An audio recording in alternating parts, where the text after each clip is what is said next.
Okay, hey everybody, welcome to Mufc Realist TV. Tonight we are going to dissect yesterday's game against Manchester City, and we have a panel of Andy Tate. We have Tom Journalist One and Stu Wally. So how you been, guys? Stu? Yeah, not too bad. Just I don't know. I think I'm just fed up at the minute. To be honest, a bit like Andy, just fed up with it all. I watched my lad was at the game. He's amongst the TRA yesterday, and they did everything they could to get the players motivated, keep the stadium. I mean, Andy will tell you they were going off, weren't they, with about 20 minutes to go, just constant singing and constant trying to G the stadium up, and the stadium was just woeful, wasn't it? People were just fucking in disbelief of what we were seeing. I mean, we'll go through the game shortly, but in essence, Jarvis, I mean, me and you had this conversation about how we thought he would set up. We wanted him to set up with a 2+2+2, didn't we? 6 in the spine, but he didn't put the right personnel in to do that, and secondly, we didn't use the width how we should have done. The 6 was to stop the inverted fullbacks and to stop Rodri and stop Stones. It just didn't happen. But anyway, we'll go through all this. So, just generally really pissed off, to be honest. Just fed up. Fully understandable. So, Andy, how are you? A long walk. Andy, in the can you hear us? Yeah, can you hear me? Yeah. Put it on my. Yeah, a long walk home in the Manchester rain, a good 5.5 miles. I walked back to my flat in the pissing rain, soaked to the skin, and I don't want to swear what I said in it, but monetized. I was not happy, to put it politely. I was absolutely fuming. I expected a beating, but I can tolerate a defeat, but a lack of effort, desire, work rate, and the stinking attitudes of Man United players and tactics from a manager who I still love. I still back him. I will quiz him. It's like, what the fuck? Tactic? Seriously? When I heard the lineup? Yeah. But no, I'm sick of it. I am sick to the back teeth of everything coming out now. Preservation FC looking at the rumours today. Oh, it's the training, the leaks, it's the training, this, that, and the other. I am sick to the back teeth of it.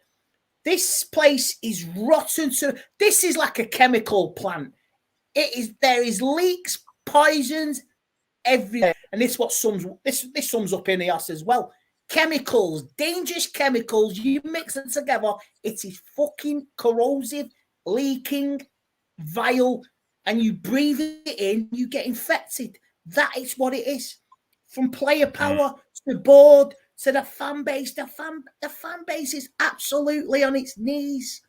You get people, somebody walks out, get out, Ten Hag, get out. I'll turn around and went, you know what, sod off. Yes, I wasn't happy with the team selection, but the players' attitude in a derby, man. Fucking derby. And I've heard rumours Marcus Rashford went out Sunday night. If I was you, Rash, I'd keep your fucking head down. Fucking partying in Chinatown in Manchester. Allegedly. I will say allegedly. But it's been doing the rounds. Not fucking about it. I understand he can do what he wants. But he's, like say, Rashford, Bruno, the players, honestly. Oh, I would love to go in that fucking dressing room with a microphone. A few weeks ago, did you see PSG when they done Olympic Lens 4-1? Yeah, loving the shades, by the way, Mr. Elton John. Loving shades. Yes, I do it for the super chats. Andy, take the super chats, pal. Elton John, yeah. We have a super chat here. Where is it? I'm not watching this chat at the moment. Sorry. You got to get blowing. You got to get blowing, Jarvis. Yeah. There it is. Super chat. Yeah, and we have a ringer from Alien Tenno coming in here with the £2 super chat. He says, Rashi, clubbing, party, scatter, laughing emojis. Yeah. Yeah, It's that's tough the rumour times being a going Man around last United night. fan. What was it, Andy? What was it that Rio once famously said? And Gary Neville, if they ever lost a derby, they wouldn't be seen, would they, all week? In Manchester. Keep your head down. If you lose a derby, you won't be seen all week. But how the derbies have gone over the years, like Rashford's really good friends with fucking some of the City players like Stone. I understand it's the England squad, but you fucking put rivalries aside. And I was going to say this, I'll just say this. Was it in France a few weeks ago? Olympic Lens, one of the fans, and told him what the fuck you represent, the shirt you wear, and the people who've worn it before you for their club, and they just got done 4-1 at home by PSG. And the Olympic Lens players, they had to stand there, shut up, and take it. And I tell you what, I would love for some fan to get on that pitch, or if it will be allowed to be happened, grab that microphone and tell him in front of the Stretford end what the fuck you represent and who the hell do you think you are? Because they won't, because they're so well protected. It would never be allowed in this country and this culture. I understand it's the ultras over there. They have more power over the players. The players are scared of the fans over here. I wish it was. They should be in fucking fear.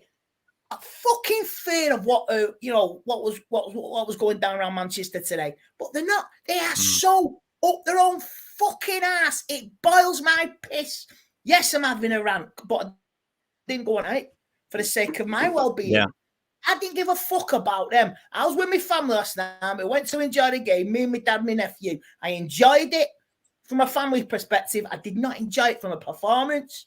I was ashamed. That was a deep cut. And you know what? Them wounds won't heal anytime soon. They have absolutely fucking bottled it. They've bottled it in the 6-3. They bottled it at the FA Cup final. They did it again yesterday, apart from little 10 minutes in the first half. Rashford, every time, Jarvis sent me the clips today, the body language, the effort from Rashford, fucking appalling. And he walks off at the Stretford end, and the little people applauding him. I know friends who were giving him shit at the Stretford end. My dad is 76 years old, and he was giving Rashford fucking everything.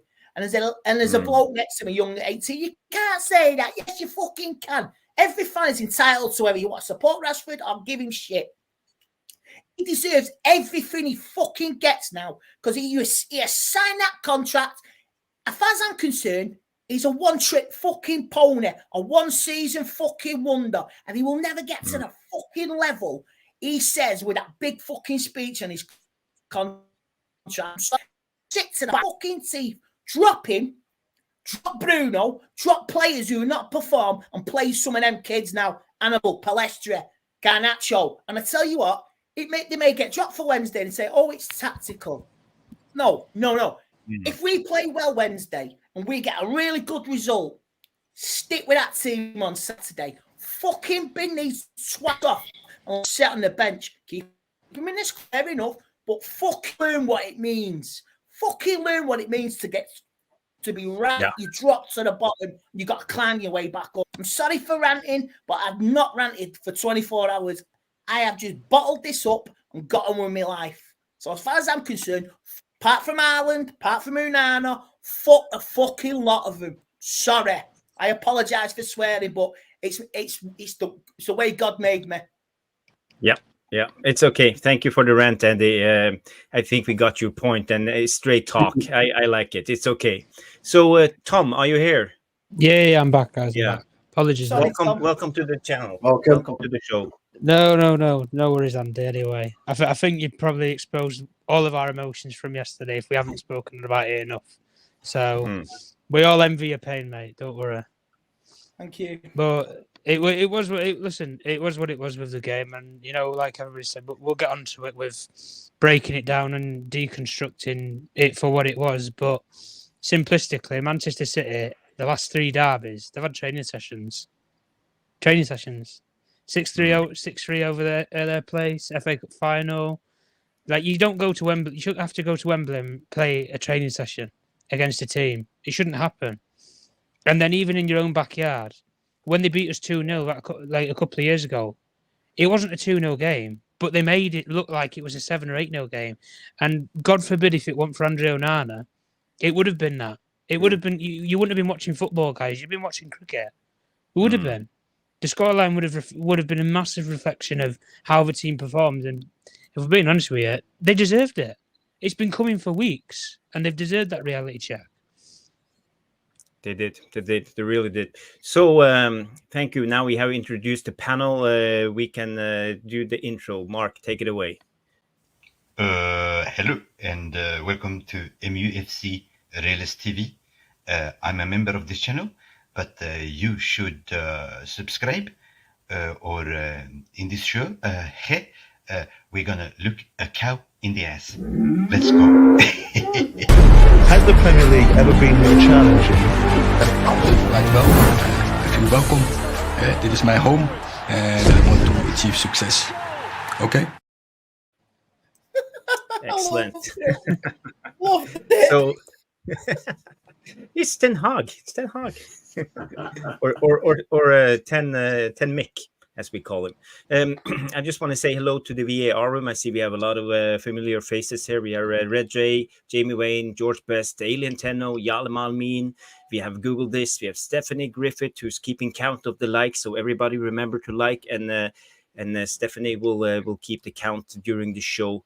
I see we have who else do we have here? We have Neil Driscoll. Good old Neil is in the house. William Connolly and Simon Heron. And Kev McGee. I saw one interesting question here. Someone asked me if we could talk about the takeover a little bit later, but we can ask Tom about the takeover at the end of the show, guys. First, we will dissect the game, and afterwards, we will talk a little bit about how do we move forward and what do you think about Ten Hag's tactical approach this season and how we can improve. We can start with Tom. He hasn't had much to say. So, what's your thought about yesterday's game, Tom? And what you're feeling today when you have had the night's sleep? I wish I wouldn't have had to have gone to sleep, to be honest with you. How can you go to sleep positively? I don't care if you've got your missus next to you or whatever. Listen, at the end of the day, Manchester United, the way that we performed as a team yesterday, it was diabolical. The effort levels weren't there from some of the players, commitment, desire. And I'm going to point out at one point in that game that I saw in particular, there was a pass. I can't remember who played the pass anyway, but it was directed towards Phil Foden over Victor Lindelof said as a diagonal pass. And I saw Kyle Walker, he sprinted 60 yards up the field. 60 yards. And honestly, it was like a motor car was going by. Past Victor Lindelof. He jumps in the air and he keeps the ball in play and he puts Manchester United in an absolute fawn of a position. And the back line where we're running back to our own goal. And against a team like Manchester City who can rip you apart like tearing a piece of paper or putting paper in a shredder, mate, it's a long day. And the commitment, as soon as I saw something like that, I thought this commitment of this team isn't there for this derby. And one of the things that always stood out to me was in the past, when we look at United teams, you lose a derby, you don't ever get seen out anywhere for a week. It's almost as if you go to the mountains. You don't go on social media. You don't hear from anybody. You lose a derby, mate. Yeah, you better hang your head in shame. I don't care where you go. Manchester, if you go out shopping or anything, I'd take protection with you. The Manchester derby means a lot to everybody, or it should do as Manchester United fans. And the way that they performed, it was shocking.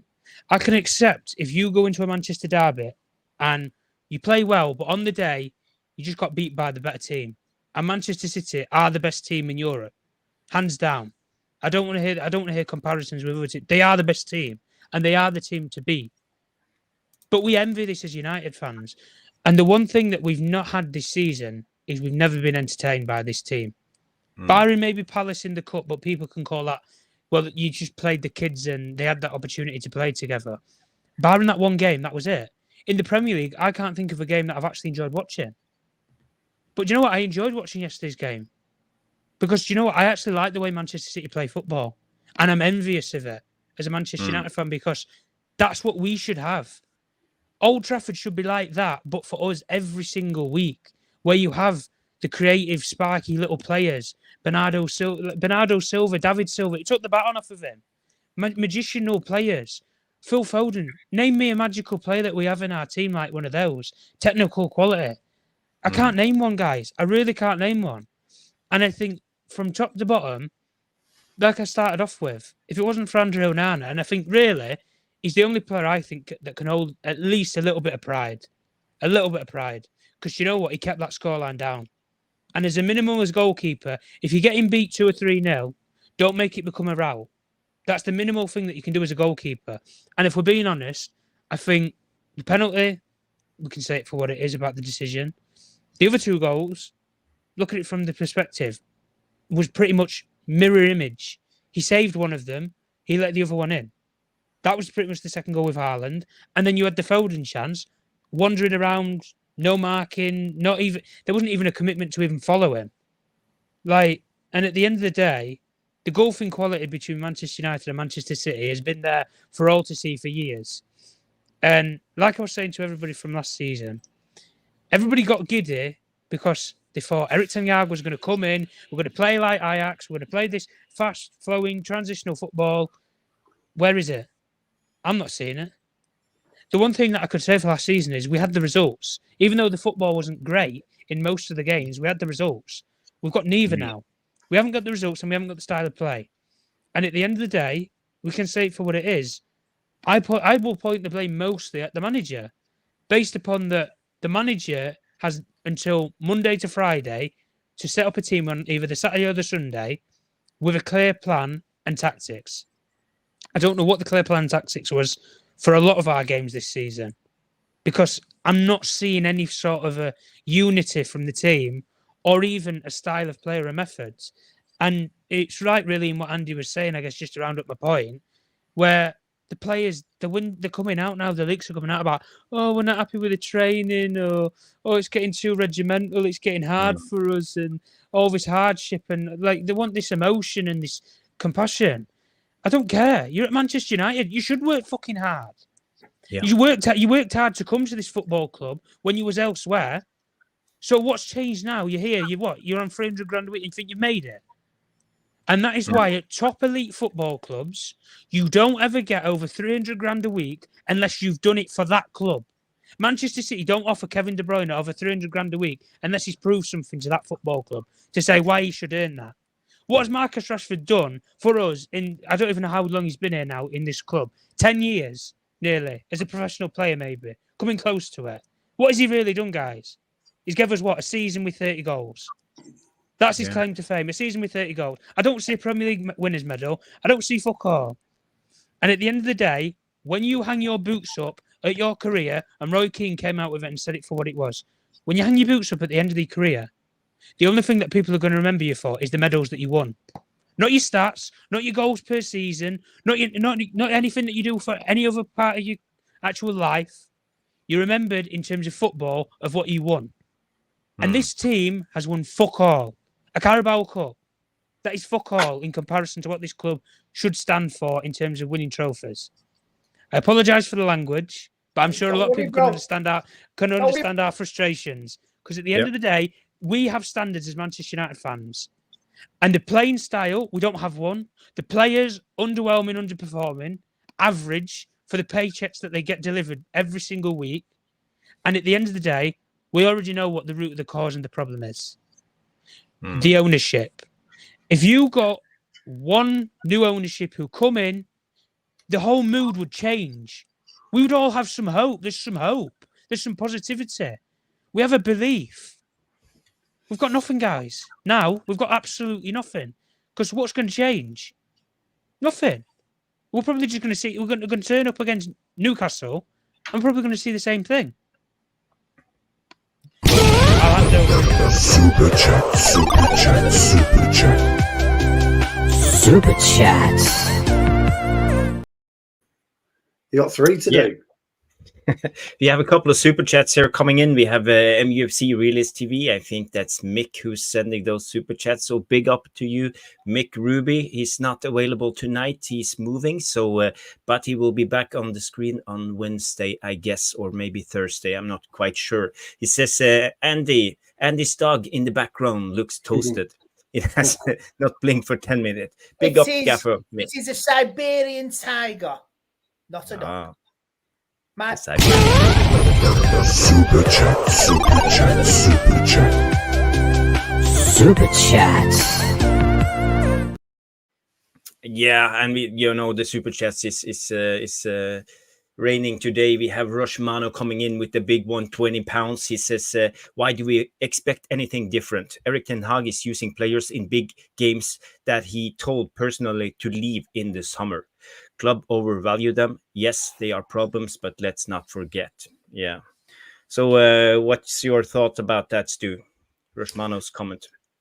Well, just before I tackle that, Red has gifted... is he gifted a membership? Oh, memberships too. Wow. And we missed one super chat from GB... ST George Best. Yeah, we can George do George Best first, and then we can address Rosmanos. Here we have super chat, super chat, super chat. Super chats. Okay, our producer is going nuts with the videos, but that's okay. We have George Best. He says Garnacho and Mount on the wings. Bruno at the 10. Yeah, just pop Rushmano's back on then, bud.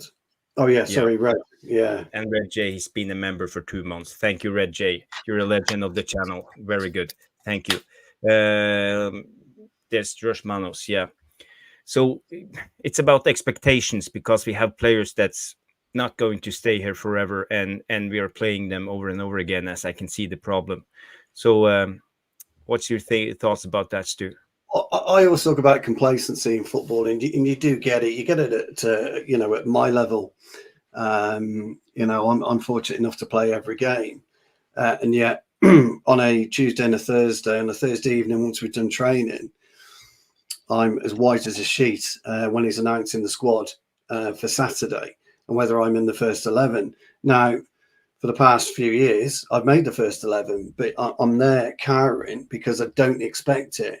Have I done enough in training? Did I do enough in the previous match? And the problem that we have at Manchester United right now, and the problem actually that football has got is expectations of Galacticos. Real Madrid kicked this off years ago when they started buying Zidane, when they started buying Figo, etc. We want all these superstars, and I can't abide that phrase.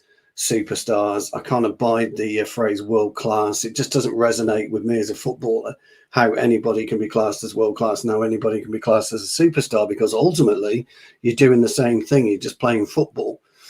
And then Manchester United went through this stage, didn't we, with Ed Woodward? We can do anything in the transfer market. We can frighten people, blah, blah, blah, blah, blah, blah, blah. And it's all absolute horseshit. Everything horseshit. The best teams are a group of individuals that know how to come together and click and collect. That's the best teams. The best teams are just average footballers, but you can get the very best out of them. You can get the very best out of them because they want to play the game. They want to pull on that shirt. They want to step across that white line. They want to win. They want to win. And if they win 3-0, they're asking questions as to why they haven't won 5 or 6. You're at the fucking post from 3 yards out. What are you doing? Should have buried that. Come on, we got to be better. We got to be better. And the very, very top professionals, they strive to be the very best they can. And they're the individuals that make themselves better. It's got nothing to do with the coach. It's got nothing to do with the gaffer. It's you as an individual that makes you the best player. We're on easy street at Manchester United. Absolute easy street. Nobody cares. They're worried about what next Gucci handbag they're going to buy the missus, or what Aston Martin's coming around the line, or popping over and watching that farce of a fight, on Saturday evening in Saudi Arabia. Just rubbish of this nature. When you've got to absolutely look at yourself, look at you as an individual, as a man, as a husband, as a father, and do the very, very best you can in life. That's what we all do. We get up and go to work in the mornings for our families. These idiots, right, get up, go training, dick about for 3 hours and come home. They don't overtrain. You know, if they've got a weak left foot, they don't concentrate on the left foot. They don't concentrate on the heading. They don't concentrate on the position or play, etc. Today's day and age, right? If you're Harry Maguire, if I'm Harry Maguire, all right, we know a lot about Haaland, but if I'm Harry Maguire, I'm focusing all week about Erling Haaland. What's his movement like? Does he chest the ball down? Does he head the ball? Will he elbow me if I go in tight? Will he grab me if I'm 4 yards off him to hold me in place? Does he take it on his right foot? Does he take it on his left foot? Does he open his legs and squat down, or does he stand up tall? These are just basics that he can do. He can sit in the fucking video analytics room and watch 10, 12, 14 of the last City games and watch exactly what he does. Now, we know Erling Haaland won't do much different, and so he's got to work out, how am I going to stop him? What am I going to do to stop him? And we don't do that. And that's just Erling Haaland. I made a point on another show that there's absolutely 0 point putting Rashford up against Kyle Walker. It's a waste of time. Oh, yeah, but he roasted Kyle Walker 2 years ago. He ain't going to roast him today, tomorrow, next week, because he's not in that fucking vein. He's not in that vein of form. But Rashford, he's so predictable. Why isn't he looking at what Walker's weaknesses are? And Walker has weaknesses. Instead of going on the outside, take him in the fucking box. Get the wrong side of him in the box and force a shoulder barge. Force something. Make him do something. We don't do that. And, people are going in at Ten Hag. I thought he made some strange choices yesterday. I liked the setup. I thought the setup was right. It was just the wrong personnel for me. Didn't quite understand his dropping a Varane and dropping a Reguilon for tactics. It didn't make sense to me. When you've got somebody like Bernardo Silva or Foden that's going to be out on the right. And Foden, I hate the twat, quite frankly. We don't push any players into Rosette anymore. When Rodri got that penalty, he dived around like a little girl. Somebody should have been at him next time and absolutely clattering him. You're going to get away with that once, pal. You're not doing it again. Same with Foden. He chases you around like a little fucking gnat. But we don't fucking elbow the prick off. Oh, yeah. Jack Grealish slapped fucking Amber back yesterday. Where was the fucking piling in like that? No, not one of our players. Totally fucking agree with you, mate. I know. Not one of our players got around to him. Jack Grealish is another one. Dallow's just, he gets caught sleeping so many times, but you know what you're going to get with Grealish. So, you're talking to him. If you go down today, pal, you're going to stay down because you're going to go down because I've absolutely fucking nailed you. You're going to I'm not condoning violence on the pitch. What I'm condoning is a bit of aggression. You must have aggression. I play with it. It's the only way I can play. I play with aggression. I want to fight my centre forward all the time. If he doesn't want to know, I'll go and fight the left winger or the right winger. I want to fight somebody. The funny thing about this, I in the warm-up, I saw Dalot, Maguire doing that to the crowd just before John come on. And you know what? Absolutely. It was like a damp squid. Fuck off, Dalot. Honestly, like you say, you gave us up. Give us something to get behind. I see here Mark Davis says these players don't have the passion and heart to play for this club or this badge, and this is actually what you guys are addressing at the moment. This is what I'm getting at. Passion. I'm 53, and I'm playing for an over 50s super vets team, and I love it, absolutely love it. But when I get out there, it's all old school football. Everything. Can we get some footage from your games, Stu, next time you come on? Yeah, well, it's Zimmer frame football. It's like walking football. My lad saw a video of us. We won 5-0 last weekend. My lad saw a video and he said, "Fucking hell, Dad, do you move?" I mean, Jesus, it's just taking you an hour to get 10 yards there, mate. What you do? But the thing about it is, we look forward to the game every time. We train on Tuesday, we train on Thursday. I play five-a-side with the lads on a Wednesday. Even on a Wednesday, I can't lose. I hate losing. I'd rather kick the posts. I'd rather do something to try and G everyone up, because as a group of players and a team of players, I hear all the time, oh, you shouldn't be losing to Sheffield United, you shouldn't be losing to Burnley, you shouldn't be losing to Brentford. But if you're organised and you can play football, you don't have to be the greatest player in the world. You just have to come together as a collective unit and you will win. And we don't get that. Honestly, we don't understand that. I say this, you say the players don't get it, right? Ten Hag did not get what the Manchester derby means. He has played 3 Manchester derbies in the space of 12 months. This is the 4th. Yeah. And he doesn't get it. He doesn't get it. From a man who has fought with Ajax against Feyenoord. Now, that is a rivalry. They're like on PSV. He should know what yesterday should mean. And he comes out, yes, we lost the derby. No. A manager should be fucking angry and giving it them fucking players in the dressing room, or giving out a defiant speech at the end. No, we're on the right track. We're on the right track. Yeah, we played well. We're still on the right track. Everything's looking up once we get our players back. I understand that. No, but you should be fucking angry, not talking so low key. And it fucking pisses me off that the manager is. You see Pep? Did you see they're putting fucking flags in the Old Trafford corridor and they're fucking letting it happen? Fuck me. Oh, would the Man United players do that at Anfield? Would they do that? No, because you do it out of fucking respect, because that will galvanise them. Them bastards in that club let that fucking happen. If I was that, them security guards should have gone in, ripped them fuckers down and told them, you're in for a fucking fight today. I don't care who the fuck you are.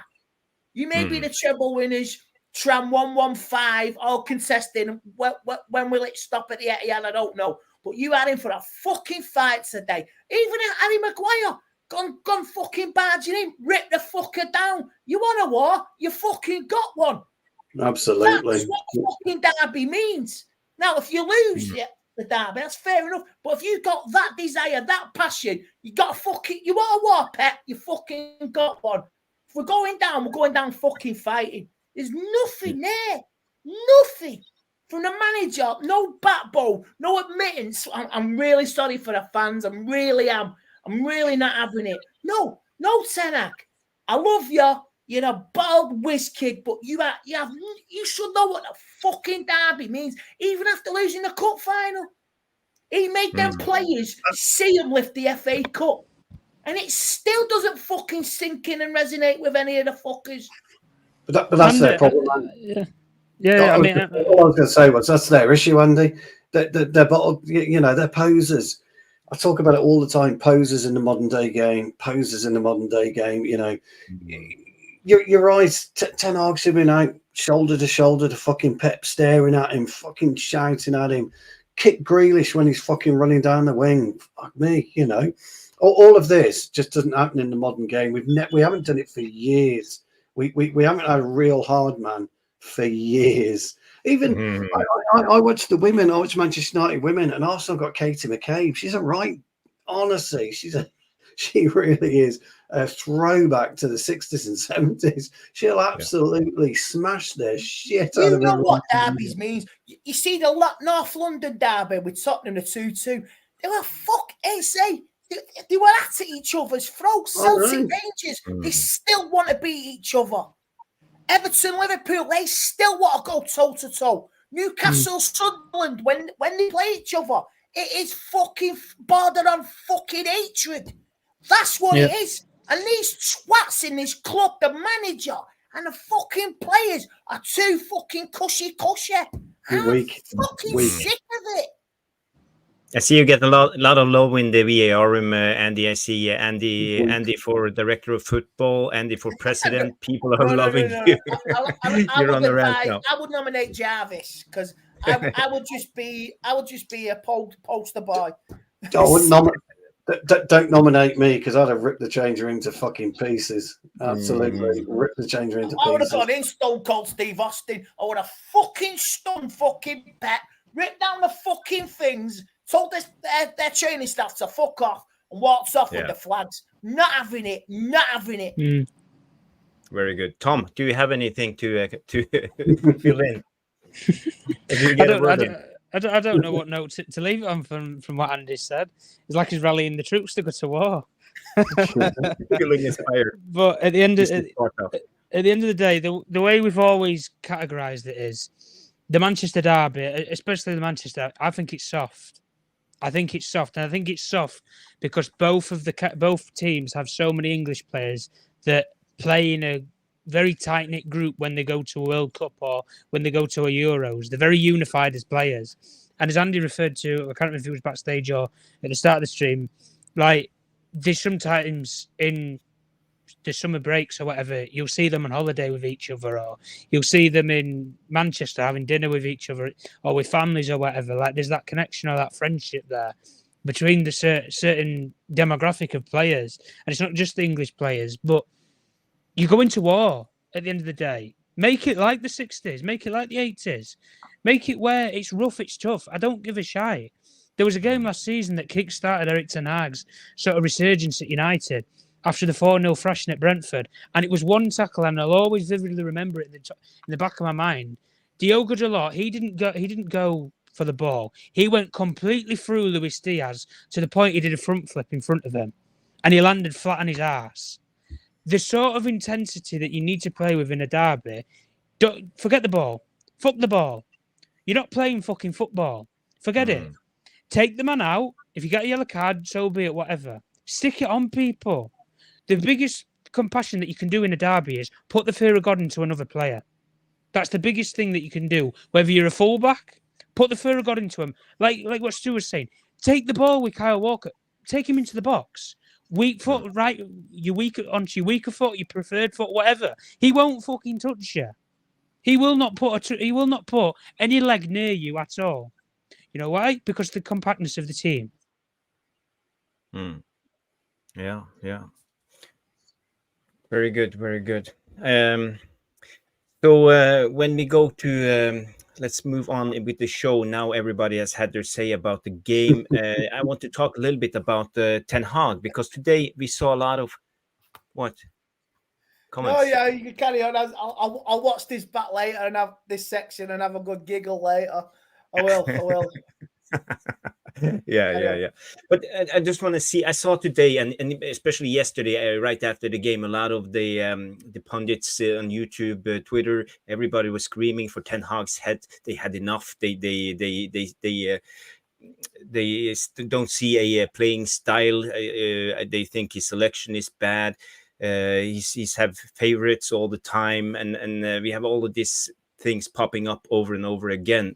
So, and then now suddenly the wind have changed and everybody is Ten Hag out, it feels like. So let's do a round and talk a little bit about that. So who want to go first? Yeah, I'll take it. Look, what purpose will it serve?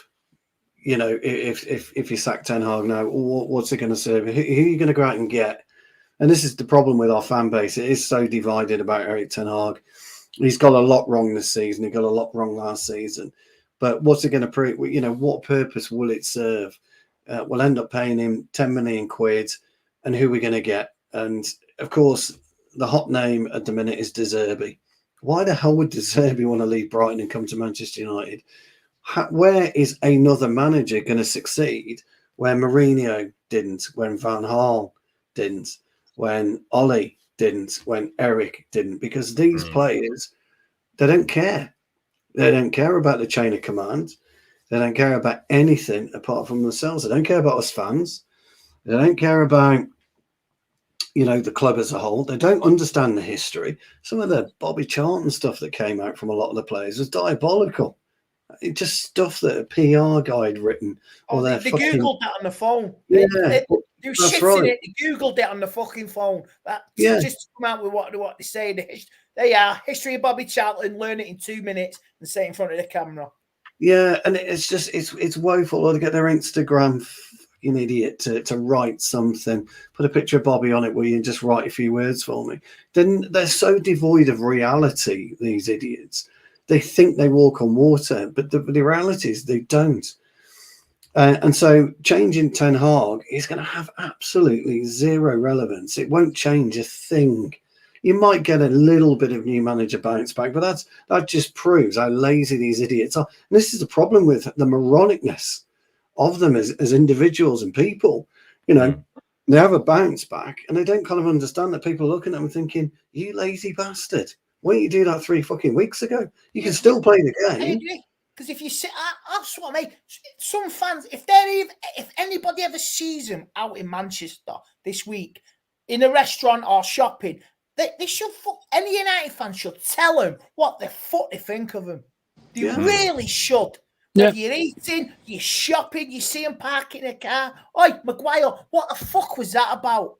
You know, any United fan, no, but any United player is stop, any United fan, they're just mesmerised. Oh, it's fucking Marcus Rashford. Oh, I got to get his autograph. No, you fucking tell these twatting players need a reality check.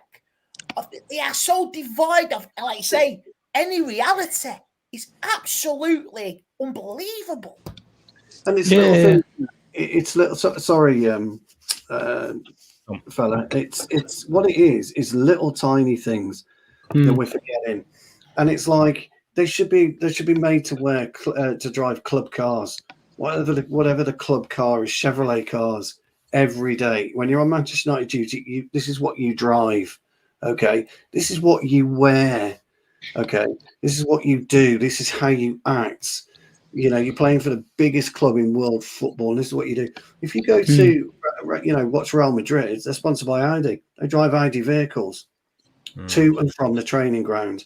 You know, we should be doing it, whether it's a Chevrolet, whether it's a fucking Kia, it doesn't matter. You should be doing this. These players shouldn't be driving in Bentleys, and they do that, on your day off. But when you're on club duty, you're not going to stop at the beginning at the entrance to Carrington anymore when they're going in, do they? When they're coming out, they hardly stop anymore. They just go straight through and then they come straight out and they go. You know, these young kids are making shin pads for these players and they don't care. No, everything about these players, nobody likes. I don't like modernism in football. I hate it. I hate what football's become. And it's only going to get worse. It's only going to get worse. And, on my first autograph was Gary Bailey. So I'm talking late 70s.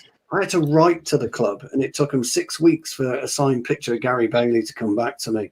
And then I was lucky enough to meet Sir Bobby Charlton when I was 10 in 1980. And a few times after that through my uncle. I was really very, very fortunate. And the autographs that I got were proper autographs. They meant something because you're seeing somebody write it.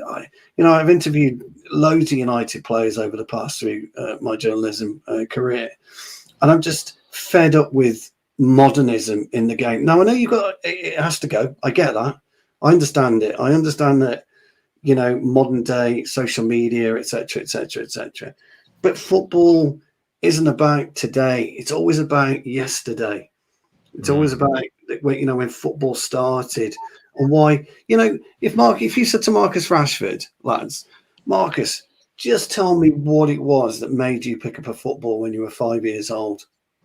Yeah. What was it? What made you get out every lunchtime, every morning before you go to school, every break time, every time you come home? I'm not coming home for tea, Mom, I'm going to play football. Why, what was that passion that made you doing it? Where the fuck has it gone?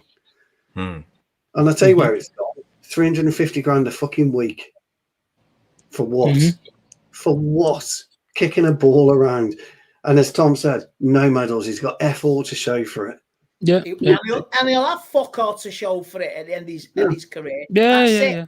He'll have a broken fucking Bentley and maybe a second-hand fucking Rolls Royce. And all these little kids' books. That's your that's your legacy, Rashford. Maybe one fucking Carabao Cup and a Europa League. If you want inspiration, Rashford, read your fucking kiddie books. Well, even when you think about it, where we were just touching there about players, I remember something for anybody who's watched the Arsenal documentary, for example, on Amazon Prime. Mikel Arteta ahead of a North London derby. They'd lost 3 games in a row. They were battered by Manchester City 5-0 the previous week. They were playing Spurs at home.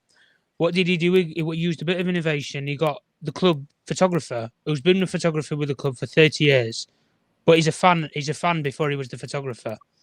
And he said, I've photographed this guy here is going to motivate you. This guy has photographed some of the best teams and the best Arsenal players who sat in exactly the same seats as you I did. saw that. And I've won every single trophy that there ever was to win, barring one which was the Champions League. But they was close to it. As a group of players. They won everything as a team. And as a fan, from tackle number one, you show that crowd what it means to play for this fucking football club. Because every single one of those fans out there, 72,000 capacity at Old Trafford, every single one of those fans would kill to be one of those players on the football field in your position. They wouldn't give a fuck if they got paid 350 grand a week or not. They play for free. That's what it means to play for Manchester United. Because you can be a fan at the football club, you can be born into it, or you can be brought into it as a player. And it's one or the other. And if I was Eric Ten Hag, you need a motivational stick. You need a pointer. And it's not just it's not just being personal with players, like we just said with Marcus Rashford. What made you kick a football at 10 years old, Marcus? No, be detailed, be demographic. What does it mean to play for Manchester United? Do you know what? If I was personally in there, if I want to do a bit of team building or a bit of bonding with the whole team, I'd do a club quiz. Put your phones on the table, lads. When was Manchester United first created as a football club? Give me the year. You don't need to go into major details. Give me the year. No Googling. Give me the fucking year. What was Manchester United called before it was called Manchester United? Give me. I know. Name me the last word on the Munich air disaster poem. The last word. Can anybody name me it? And that from there, you will know the players who want to play for Manchester United or not. And at the end of the day, me and Nuruddin, anyway, in United Real Therapy, we always say the same thing. Players died for this fucking football club. They died coming home from playing for Manchester United. Fucking died. And these players that are on this field right now couldn't be further worlds away from the group of players that went over there to play in that football match, and they didn't come home. Tragically and sadly, they didn't come home. But every single one of these players, they come home. They come home because protection and security is always there, whether it's from media, social media, or the club. Oh, we'll defend you. We'll put our arm around you. We'll protect you. But the same old bullshit from the same excuses. I heard this under Louis van Gaal. I heard this under Ole, and I heard it under Jose Mourinho. And I'm not having it anymore. If you can't take the training and what it means to play for Manchester United, don't be here. Because no person in world football or a big football operator will ever pay you £350,000 to do fuck all. Unless you're exiled from the football club, the likes of, say, what happened with Gareth Bale, for example. Unless you're exiled, no club is going to do that for you. No club. Jesse Lingard went over to Saudi Arabia. Just use a comparison here. They've rejected him because of his wage demands. Saudi Arabia can't afford to pay Jesse Lingard a wage because of his wage demands. But they have been throwing money around like absolute lunatics. But money has never been a problem at Manchester United. We generate our own income. But the fans don't deserve, as Andy said, they don't deserve what you fucking see week in, week out. And the one thing that we can all agree upon at Manchester United is we just want to see good football. Do you know what? Fuck about winning leagues or anything, because that's 3, 4, 5 years away. You need to build to win leagues. You know, it doesn't come by right anymore. You have to build to be the best. Manchester City, I'll say it for what it is, they're 10 years ahead.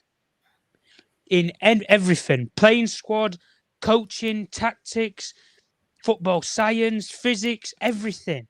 10 years ahead advanced. But the one thing that makes the difference between good managers and great managers is when you can invent something like that.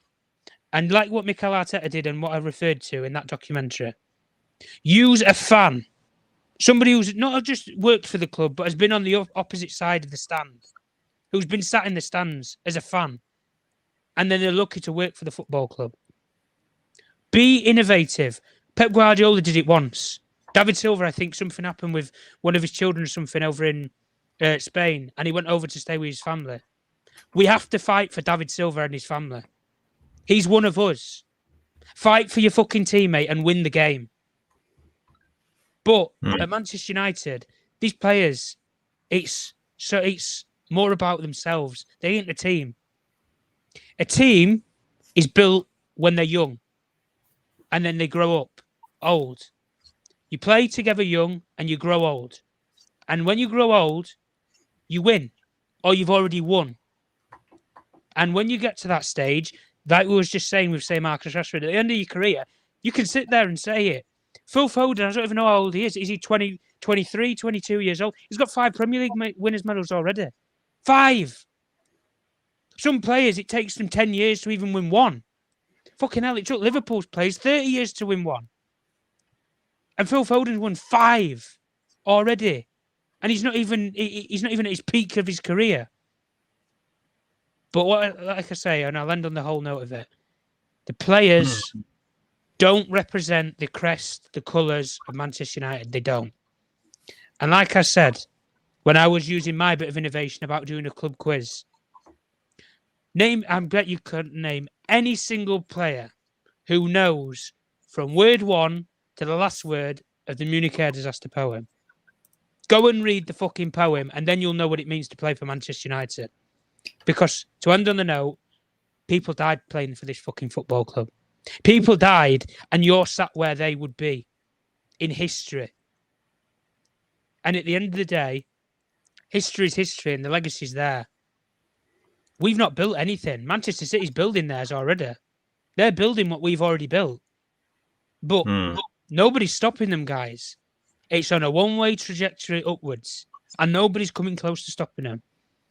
And we should be absolutely ashamed that we are in this position as a club where our 2 biggest rivals, either by city or by legacy, in Liverpool and Manchester City, have had far more success than us in the last 5 years, battling against each other. We should be in that conversation, like we always were in history. Very good. I support what you're saying, Tom. Big up. Yeah, the only one who didn't talk about the manager in a way, I didn't hear Andy's opinion when it comes to Erik Ten Hag. And I want to hear some solutions. How do we go forward, and what can we expect for the rest of the season? I think he has to learn. He has to learn right now from yesterday and what you said and what you come out with in your tactics. I understand that you may have grievances. You didn't get the players you wanted. We've got injuries. But you learn from your mistakes. You keep making mistakes. It's going to cost you games. It's going to cost you maybe even your job. But I will still back him. But he has to learn. He was so, like you say, he knew what he was taking on. It seems he has accepted what is going on in the background.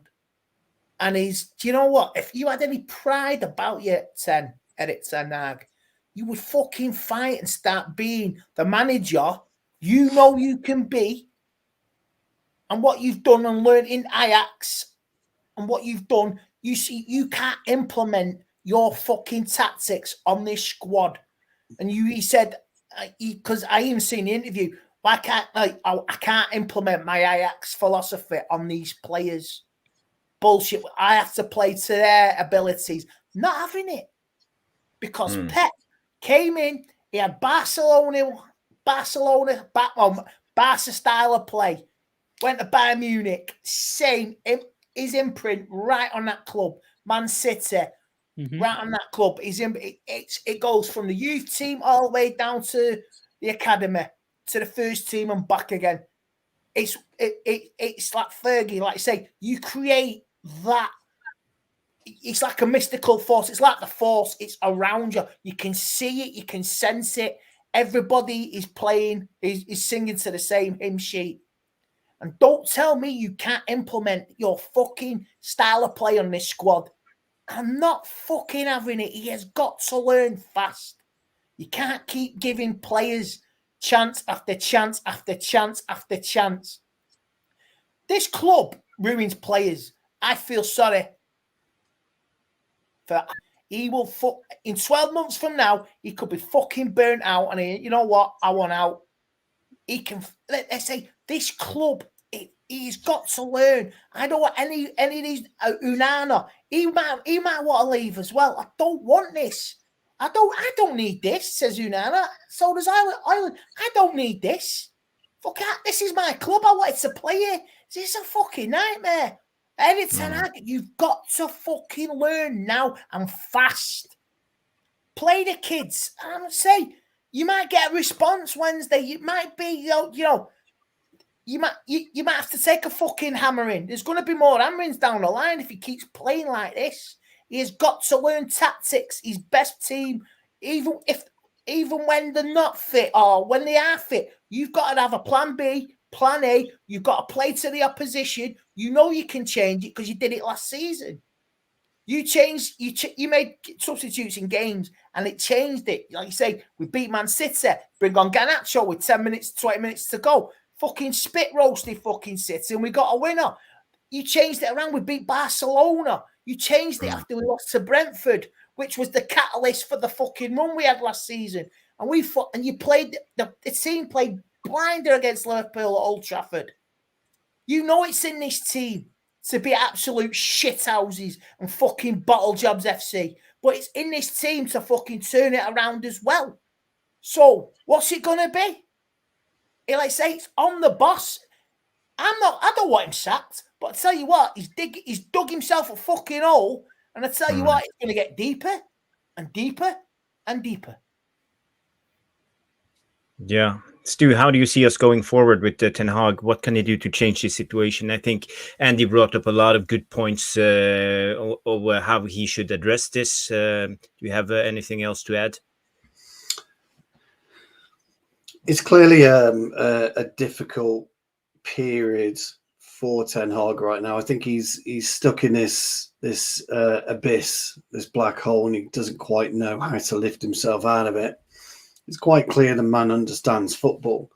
It's also very clear that the players understand football because, when you're and Tom's touched on this, by the way, when you're training during the week, you're not training to become a better player. You're just being guided to get through a football match, because you can't teach footballers certain things anymore. They'll get to a stage and that's it. It's like Andy's right-handed, probably. I don't know if you are, Andy, but anyway, he's right-handed. He's not suddenly going to start using his left because his missus tells him to. It just doesn't work that way.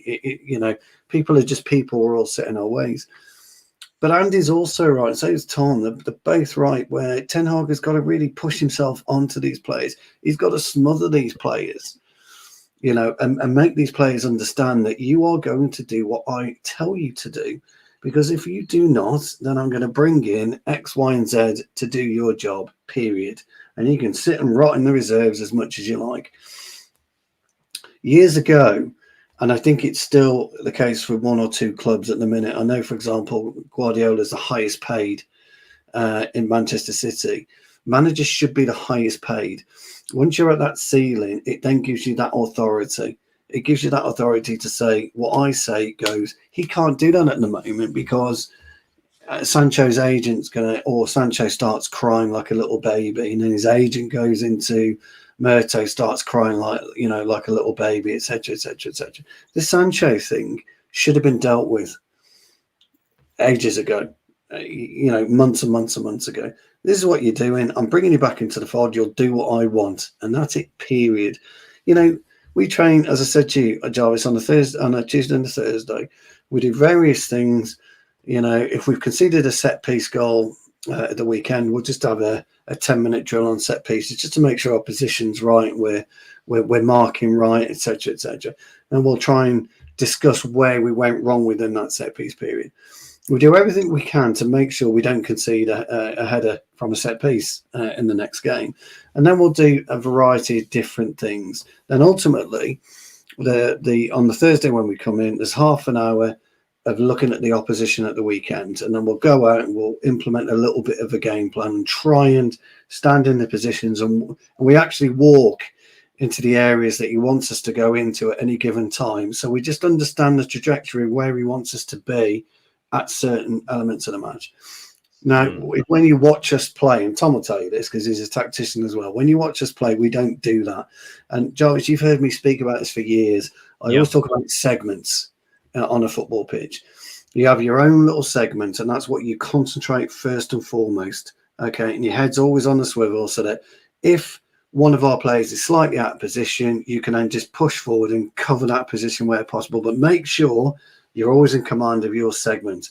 Again, we don't do this, and this is what kind of annoys me with fans. I all our supporters, they're great, and we all see football differently, but we all talk about tactics, we all talk about formations, etc., etc. When you kick off, okay, and when you're in possession, out of possession, your formation is static. That's where it is. That's where you hold your formation, right? But as soon as you break, it goes out the window.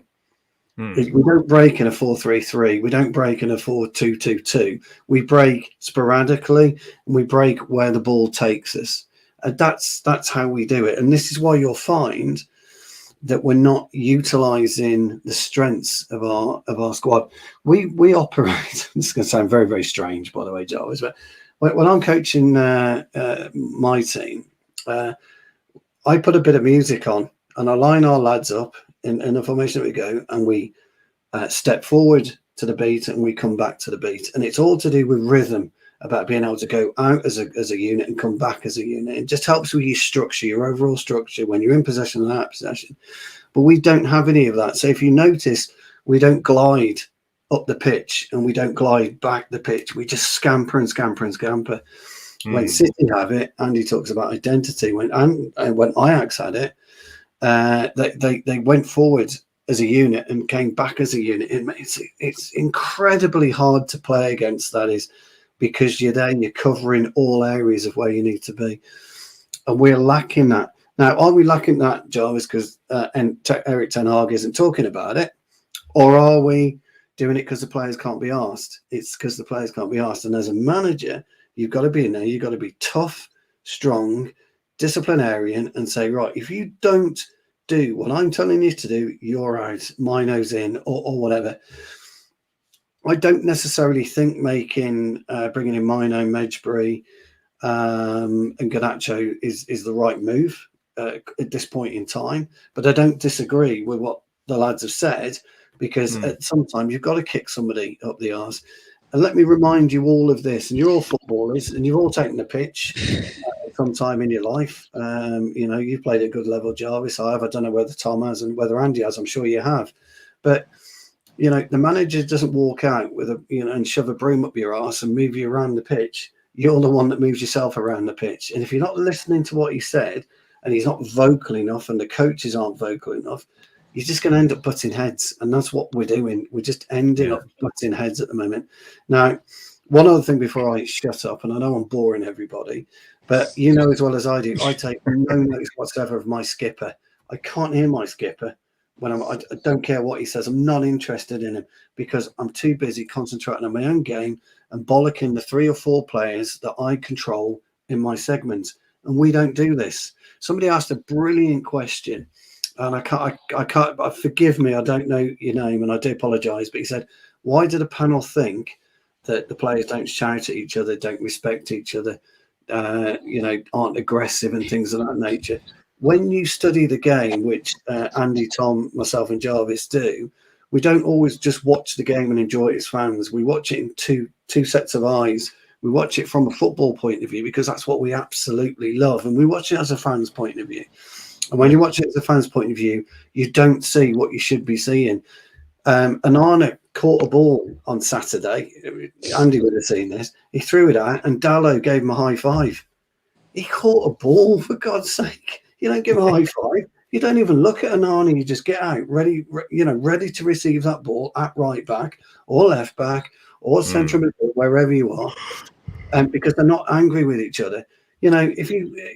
So I think Bruno hit a 40-yard ball, which went, I don't know, anywhere but where his intended player, and Rashford's going, "Oh, good effort." Off. What do you mean good effort? I know, and the only time you've seen this, if you remember the pre-season tour, Unana, having a go at Harry Maguire. And like, oh, you can't say that. It's picking on Harry Maguire. Yeah. You know what? Bollocks. Harry, if you get in it, give it him back. That's what I mean. If Unan's giving it out, Maguire, you start dishing out some bollocking. Bruno, you start dishing out some bollocking. I remember it a few years ago. There was during lockdown. There was a game against Crystal Palace, and obviously there's no crowd. You could hear. We drew 0-0, and you heard Harry Maguire having a go at Marcus Rashford. And I heard Marcus Rashford, and you can see it clear as day. It's out there on Google. He says, "Fuck off, Harry." He says, "Fuck off, Harry," and he's there. So. Why these players need to start bollocking each other? But like you say, they won't. Yeah. Because they're too soft. Very soft. But I also think they are in a fragile state of mood at the moment. They are losing. You know, I think it was always under Ferguson. It was us against the rest, and the siege mentality. You can't give him an excuse. Again. You can't give him an excuse on their fragile bollocks, man. You want to know what fragile is? Trying to fight for try and be in a relegation battle. That's fucking fragile. Where you say, you go out to football league. Good point. You know what I mean? A relegation battle. I'm going to lose. I'm playing for my contract. I'm fighting a relegation battle. Check them Leeds players from last season when last day of the season. They're fucking some of them Leeds players from last season fucking gone now because they're in the Championship. They were fighting for the last 3 games. They were fighting for the fucking careers, and that's a luxury. Them United swat bastards, and them players will never fucking understand. They'll never be in a fucking pressure cooker situation ever, fighting for the fucking pride on the line. I'm not having it. I'm not having that, Jarvis. Sorry, mate. Love you, respect you, but I'm not having that. I'm just playing the devil's advocate, and you see here Giorgio B says sensible lads, and I believe we have like a kind of a little bit too oversensitive player group, and you can see it with things that going on with Sancho, and you know the manager comes out and say a little bit thing is not training as hard as the others, and suddenly there's a shitstorm going on. I'm not buying this about certain players or anything. Listen. Like we say, we're all football people. We can identify a top player when we see one. We have players on their day in our squad. When they turn up, you'll think that they're magic. But obviously, they haven't turned up this season. There's 2 sides to a footballer. There's the ability, and then there's the character. And a lot of our players, they have the ability, but if you don't have the character and the actual courage to know what it means to play in certain situations or certain games, and it's not about experience, because the best form of experience is when you play together, because you're experiencing it as a group, not as an individual. And the one thing that I can say with us is when we've had really big and hard games, like, for example, last season, Andrew will know this anyway, because I know he went to the final with Saeed and everything. When we won the Carabao Cup, it was a brilliant moral high on that Sunday. The following Sunday, completely shit-stirred, turned upside down when we lost 7-0 to Liverpool. You would have thought it was 2 different teams of Manchester United from different generations. That's how bad it was. That's how bad it was as a difference. But even if you take that comparison to now, what characters were different really from that team? Nothing. You've brought in an experienced Johnny Evans who's won for the club and done whatever. Yeah, that's fine. Whatever. Bring him in a short-term contract. Listen, there's no such thing as a short-term contract at United. He'll probably end up staying 3-4 years till he turns 40 and his legs have gone. Or the doctors tell him that he can't play no more. That's the way that Manchester United work, unfortunately. But the point I'm trying to make is the characters that we have in our group, I don't look at them and think that they've ever had it tough in a football career. I can accept it when you bring in a player who, do you know what? The best kind of players that I always look at is, you don't just look at a player based upon their ability. Oh, they're one of Europe's best 5 wingers in the world. I couldn't give a shite about that. I want some people who actually have a backstory, who actually have a motive, a reason to want to play for a big football club. And it's not because they're a brilliant footballer and they've got the best ability in the world. Ability can be coached. You can turn water from wine with players. We've seen it before. And there's very few players that are born with that generational ability. And I can already name 3 of them who played for the opposition yesterday. One of whom doesn't play for them anymore in David Silva. The other's Bernardo Silva. And the other one's Phil from Stockport. So don't tell me that any about this generational bollocks. You're either born with it or you're not. If you're not born with it, you can be coached it. But the best kind of players that I look at in world football, like we were just discussing, some of those Leeds players, for example, they've been in it where it's fucking tough. If they go to the Championship, their wages, they don't lose half of them, they lose 3/4 of them. 3/4 of your wages. What's Marcus? I don't know what Marcus Rashford would do without 370 grand a week. Could he pay for his house? Could he pay for all these cars, all these nights out? I don't know. I really don't know. The wage bill, when they don't even make the Champions League, guys, gets slashed in half. This is where it is, because like you said, in the space of a week, that Carabao Cup final, I broke down crying because that was an emotional day to win that cup. Yeah. I broke down crying because that's the first time in 5 years. Yeah. Because I broke down crying and I was like, I wish my mum was around. It was just around the birthday as well. And I pointed up to the heaven and went, "Man, we've just won the Carabao Cup. We are back. We are back." And 7 days later, this set of bastards fucking implode at fucking Anfield. But you know the difference, Andy? I'll give you a better comparison there with that final that you were at. You're listening it anyway from where you would have been sitting with Saeed. The comparison and the culture between Newcastle, who was a club that was on the up at that time, they was having a brilliant start to that season. But the one thing that they have a belief and they have a hope in their ownership, in their directors and in their manager. Why? Because all three of them are in line because they want to win. They're not here to compete and, we'll fight for top four. That would be a Newcastle thing to say. Oh, we're happy with top four. We've not played in the Champions League in forever how long? Nah, fuck that. We want to win. We want to win. We don't have the revenue to compete with United for the biggest and best players in the world, but we'll get there. We're building. We want to be in that bracket with Europe's elite football clubs. And you know what? They're not that far away from doing it. Clubs like Aston fucking Villa were in the Championship 4 years ago. 4 years ago, they were in the Championship. And you know what? They're better run football club than Manchester United. Brighton scraped by on the last day of the season under Chris Hughton and stayed in the Premier League. Nobody ever talks about that now when it was like 5 or 6 years ago. Nobody ever talks about that now. Why? Because they get the best football operators in place. And from the CEO to the sporting director, the ownership and the manager, and a little diamond, they all have the same belief. We want to win. Winning that trophy on that day was not Newcastle's motive or incentive. Why? Because they'll be back there one day. Can we honestly, any of us, sit here and say that we'll ever be back at that point in one day? Very soon. Very hard to believe. They'll be very lucky if they even get to see Wembley's turf. Never mind stand their own 2 feet on it and play a game of football. The difference with our players is when they win something, they think they've made it. Carabao Cup, Europa League, whatever. That's not making it. That's second rate for a club like Manchester United.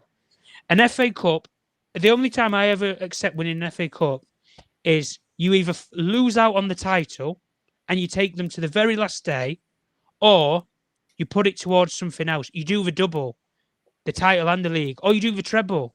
That's what it means.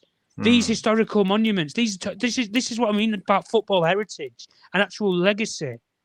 But in terms of improving on what we can do, guys, what's really going to change? And everybody can sit here and I know one of the big things that people have put out there is let's bring in a sporting director, let's bring in Paul Mitchell. I'll give you straight away what we'll be doing, and I'll say it for now, and you can bookmark this in 6 months' time. If Paul Mitchell come in or any football director come in, I don't care what credentials they have or what qualities they have, when they want to sign a player, when that player will not sell them shirts, who's the person that's going to sign off on signing and bringing in that player? Avram or Joe Glazer. And when it's a player from South America who's 18 years old, who, do you know what, in 5 or 6 years' time, will probably be the next R9 or be the next Zidane or be the next whoever, instead of buying that player, we'll buy somebody who's Premier League proven. We'll bring Johnny Evans back. Fuck going and getting the next Luis Figo from Portugal or going and getting whoever. Fuck those players. Oh, we've got Johnny Evans. Johnny Evans, we can get him on free. Do you know? And I'll give you an even better stat with Eric Ten Hag, where people say that he's been backed. 46% of Eric Ten Hag's signings are what? Loan deals. Loan deals or free transfers. That's nearly 50% of his signings have been free transfers or loans. And the loans, really, for Sabitzer and Weghorst were just emergencies. So they're not even priority loans. That is shocking for a club like Manchester United. And especially when we look at the cap of players that are going available for free very, very soon, or was available. And the best summary that I can give for this whole football club around the culture and why, in the very long term, and even in the short term, there's no hope. When you have 18-year-old youngsters, like Jude Bellingham, for example, who come to Old Trafford, you put the red carpet out, you pick them up in a Ford Escort, you blacked out windows, give them a welcome drink on the way into Old Trafford. You even put fucking Sir Alex Ferguson on the front doorstep, and you still couldn't convince the young lad to come. Why? Because you weren't going to offer him the game time. And where's Jude Bellingham now, guys? He's just going to win the best young player in the world award. But Manchester United, it's about shirt selling. Jude Bellingham at that time, 18 years old, wasn't going to sell many shirts. Let's be honest. He wasn't. But now, they would pray and love to get a player like that. Because why? He's arguably England's second best or best player behind Harry Kane. And he will be the future of the England national team. And if he doesn't captain England, I'd be very surprised. Because he's that sort of a player. But like I said before, his ability, I don't think Jude Bellingham at Birmingham City was an amazing player. He was a prospect, but he was coached. He was given the belief and the time as a player. We won't do that for our players. And at the end of the day, like I say, with players like Marcus Rashford, and it's not singling him out because there's many players that we can use as an example. When your career comes to the end, when your career is at the end of it, Marcus, the only thing you're going to have is a wealthy bank balance. That's it. But when somebody walks down the street and says, Marcus, where's your Premier League medal? What about that brilliant night in Paris or Istanbul or wherever when you won the Champions League? What about that night? He's not going to be able to say anything. Phil Foden at the end of his career can say, do you know what? I wasn't even married and I won 5 Premier League medals. I was 22, 23 years old. But you know what? He's got the cockiness and he's got the arrogance to say it. Why? Because he's done it. And he's been a part of that successful team. He's won it all already. Already. He's won everything by 23. Yeah, 23. In terms of club football, yeah, he's won everything. Marcus Rashford hasn't even ticked one of the big two. That's the Champions League or the Premier League. And if we're being honest, guys, he's not even come close to doing it. None of these players have. And anybody who wants to talk about that season under Ollie or the season under Mourinho, they weren't title. We know what a title challenge is, guys. We saw it last season, even with Arsenal. Whether you want to laugh at them or not, they challenged. They didn't go to the end of the day. If you want to talk about challenging, that was Liverpool. A brilliant, and as much as it pains us to say it, and it pains me to say it, I actually enjoyed that Liverpool team, the brand of football. I liked a lot of the players in that team, and I was envious of their players and their recruitment strategy because it's what we should have. But when you go to that sort of team, which is a brilliant team, mind, and he's won everything now, but in 3 years of challenging Manchester City, 3 to 4 years, they only ever won one league title. One league title. That's how brilliant this Manchester City team is. And unless you can match them, or you can put the fear of God into them, with certain players that you have, like that front three, Firmino, Salah and Mane, that puts the fear of God into anybody. Put it this way, if us four was a back line, it doesn't matter where any of us play, Stu, Jarvis, Andy and myself, whether we're centre-halves, full-backs, whatever, you come up against them three, we're going to shit it, guys. We're going to absolutely shit it. Why? Because they put the fear of God into you. United rock up anywhere, in the Premier League or in Europe, nobody fears us. Nobody fears us. Play 15 minutes into the game and think, it's Man United. This ain't the Man United of old. Or we can just, fuck the tactics board. Let's just play freestyle, guys. Ping the ball around, 20 intricate passes. Oh, we scored. Brilliant. Right, let's go again now. And the best part of it is, and just to summarise, I am sick to death of elite managers coming to Manchester United, especially Old Trafford. And you know what they do, guys? They take the foot off the gas. They feel sorry for us. Klopp come with Liverpool a couple of years ago when they beat us 5-0. It should have been 10. He told them to relax. Relax, guys. Don't play any more football. We've won. Let's set up for next game. Pep come here 2-0. Like I was saying about that game before, 2-0. It should have been 10. Easily. Training session. Guys, that's his training session. Forget about Monday morning. You can have the day off, guys. We've just done our training session. There's no point. 6:30 at the Etihad. Training session, guys. Don't worry about it. Relax. Take Monday off. Take Tuesday off. Meet you back on Wednesday morning. We'll prepare for weekend games, Saturday, Sunday. I am sick to death of managers coming to Old Trafford and feeling sorry for us. Nobody should feel sorry for us. Why? Because we shouldn't even put ourselves in that predicament. And at the end of the day, we know where the root problems stem from, which is from above. But the basics is these players, none of them can pass a ball 5 yards intricately. And the best play and the best form of it is if Manchester United want to play attacking football, you have to make at least 5 passes. 5, I would say, within about, 8 seconds. That's attacking football. We can't string one pass together and you can give a player on the ball 5 seconds. It takes them 5 seconds to pick a pass. That's the difference between Manchester United and how Manchester City play. And that's what we aim to be and we strive to be. But we're never going to be like that because the morals and principles above aren't there. And when the ownership doesn't care about winning, well, then the manager's going to think, well, how can I inspire these players when I don't have people above me that want to win? So, unless Sir Jim Ratcliffe in 2 or 3 years' time, when he hopefully eventually buys the whole club, is going to come out with a statement and say, let's win the Champions League, let's win the Premier League. I was there in 99. I'm Sir Jim Ratcliffe. Let's invest into United. We'll build a new stadium. Let's go for it. Let's beat Manchester City. Let's rival them.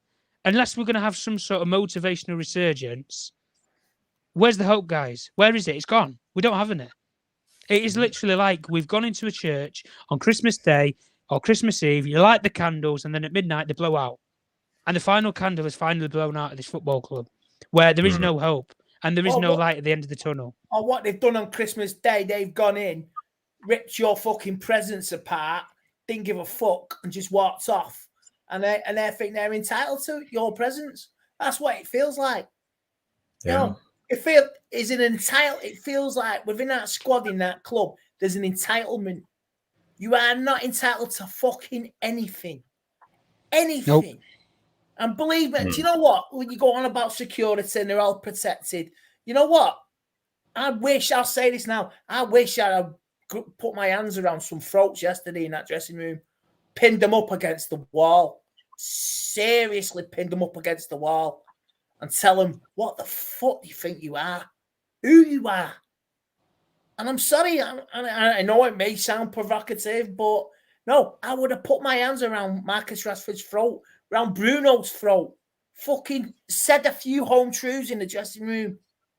And I'm sick to the back teeth. You will always let us down, full stop. The culture upstairs will always let us down. You think Jim Ratcliffe watched that yesterday? And he must be thinking, what the fuck? Fucking hell. Am I going to even the Ineos fucking investors? You want to buy into this, man? Are you fucking serious? I mean, even when you say that, guys, like you bring Ratcliffe in, and he's going to have, apparently anyway, a part of his deal, he wants to have sporting control. I mean, what can he do? What really can he do? Because the sporting element of United, the only real meaningful position that can change there is the sporting director or football director, which is John Murtough. So really, he's only going to have power over the sporting side of the club. Well, you're going to have to look at it from that perspective and think, well, the only thing that he can really impact or change is John Murtough and implement Paul Mitchell or whoever, and maybe bring in a couple more people around him of his team of people who he believes are the best scouts in Europe or whatever. Or you bring in an ex-player like a Roy Keane or whatever who knows what sort of character it means to be at United and put him as a scout. And like I said before about going and getting the right sort of characters to play for United. But the problem, the precedent that I have anyway is if he's going to come in with this sporting control, like we were just saying anyway, and you were just going on about Andy with what he must think is, well, they're going to become at some point along this relationship or this partnership or whatever the bloody hell it is, one night stand between Ratcliffe and the Glazers, where they're not going to agree on something, and it's either going to be that it's a player because he's not in control of the whole club. He's only in control of the sporting side. He can put forward a player that United can sign. If it's not a commercial generating player, well, the Glazers will just veto it then. So this is the point I'm making, guys. What will change then? Nothing. It will just be the same old, where you have maybe somebody who might come in with the credentials, like a Paul Mitchell. But if he's got to go to Joe Glazer and Avram Glazer to say, I need you to release funds for me to go for a flight over to, Brazil and negotiate for an 18-year-old. This is the profile. This is the player. Eric Ten Hag signs off it and everything. And they say, I've never heard of him. I can't even spell the player's name. Sorry. But wait, what? There's a marquee player on there. Oh, there's Mbappe there. Try and negotiate and get a deal for him. And then you get the same PR and the same BS that comes out. And then you summarise to the point where we're linked to every single player from here to, the Taj Mahal. Any single player in the world gets linked to Manchester United at some point in time. And I'd say about 98% of them are all bullshit. Because United's scouting network, it doesn't reach as far as... recently anyway, in the last 2 years, they've only even started looking at South American players, South American players. And they only brought one in, really, in the last 18 months to 3 years, which was Facundo Palestra. That's the only young player that they brought in from that market. The rest of them were bought from Europe. So, at the end of the day, the market reach of United's shocking. And I guess when you look at, say, for example, the young Japanese goalkeeper, Zion Suzuki, for example, who was over at Uruguay Reds over in the J League, when you can't convince a young goalkeeper to come to play for Manchester United, even to be the backup, it just epitomises the whole football club, where there isn't that actual connection there with the fans. And at the end of the day, when you can't bring young players to this club, where that's really what we've been built upon, guys, correct me if I'm wrong, that's what we've been built upon, young players and winning and being successful with a young, hungry team. If you can't bring in those sort of players, well, then you're fucked either way. Yeah. Because you're either going to get experienced players who want a final contract, or you can't attract the young players, so you're stuck with what you've got. And it's come down to it now where we can't buy any more players that are going to make a major difference because of FFP. We're bent over backwards because of the transfer policy over the last couple of years. And we're the only football club in world football that owes over £200 million on player transfers, and we've still not paid them off yet. I think it's 300, Tom. Very good. To sum up your point, I think Paul Mitchell will fight with one hand behind his back, with the Glazers to have to sign a check. That will be two hands. Yeah, two hands. Yeah. So to expect much when Mitchell comes in, I think you have a great point. And at the end of the day, there will always be a conflict if Ratcliffe comes in with the Glazers, and they will have the upper hand, and they will decide. Who's to say that? I say if he comes in. Yeah. If he knows the rumours, what the place is like, you won't blame him for going to another club. Well, Andy, you're Andy. 317 million on transfers, Tom. So 307. I was just going to put the question to Andy there. If you're a multi-billionaire, are you really going to blow $1 billion into United to buy 25% of it? You'd be stupid, unless you get the guarantees in place. Yeah, that's it. But it's not with my money. It's none of this about gentleman's agreement and word of mouth or a handshake. No, you need it in black and fucking white, because we know how the Glazer family moves. Exactly, because he may say they're good owners, but they will backstab him if this ain't signed in writing. No legal get out clauses. If they try to do him over, like you say, Ineos could even drop. The Ineos shareholders will not be happy, and his legacy will be tarnished. I've been bent over and shafted with a cucumber by these Yankee fucking parasites. His deal will be done over four chunks. So this 1.5 that he's going to put in now, there'll be an overall cost to the club, say 8 billion, which is what it will be because his next chunk will be 2.53 billion, etc. The issue that he'll have is shares. So he's going to have to, they'll have to reissue shares based on Class B because there's no way you can invest 1.4 bill without getting Class B shares. And Class B shares offer the voting rights. So if he comes in and offers his 25%, then and providing he's got Class B shares, which he's bound to have. Plus, he's buying a bit of both, yeah. Yeah, plus they'll then offer the letter of intent out for the next 3 chunks to hit the Glazers' money, etc., etc.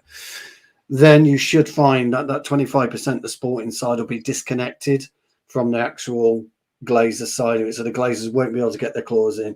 However, there will be a representative of the Glazers on the sporting board. You'll have 2 boards effectively. So you'll have a PLC board, which Jim will sit on, or Sir Dave Brailsford will sit on, or someone like someone that. From Ineos. Right? Yeah, exactly. Yeah. Then you'll have the footballing board.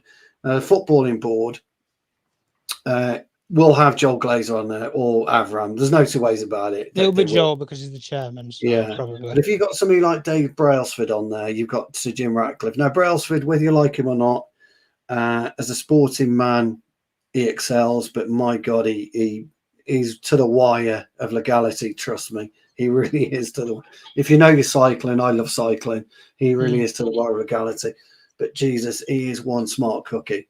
He knows how to get the very, very best out of athletes because he's working on them day in, day out. He transformed British cycling, completely transformed it. I mean, Stu, he went on the board with. Sorry to cut you short. Anyway, he went on the board with Nice, for example, when Ineos invested into it. He went in there. They do what's so-called a 90-day review. He told them to get rid of the lot. Don't keep anybody. Right. He gave every single one of them. He went to Sir Jim Ratcliffe and the Ineos group when they bought Nice and said, get rid of everybody from the CEO to the sporting director to the manager. Get rid of everybody and start again because it's not fit for purpose. It's not fit for high elite sport. He'll do the same at Old Trafford, but the difference is the only thing that will actually change is the sporting side because that's all they control. He can say Richard Arnold's not fit for purpose because he's not there with the right intentions of reinvesting the money into Manchester United. Well, that's never been the motive of the Glazer family ownership anyway, and they control the club. They control the commercials. So the only thing that you're going to impact is what happens with the sporting side. But that's not really going to change much when you need the commercial side to sign off on funds. Unless Ratcliffe from somewhere is going to come up with his piss pot of money and say, here you go, here's 500 million to invest in transfers, or here's 300 million lent borrowed money, or loans and bonds. That's quite interesting. Yeah, that's quite interesting, Tom. I would imagine, again, as part of the deal, if he's got any, well, clearly he's got some brains, Sir Jim, and his team around him, we'll have that in place. So part of that deal will be that there must be funds for transfers. Now, the good thing about it is, and whether we like the Glazers or not, and we all know that we don't, we want them gone, they know how to really commercialise a business.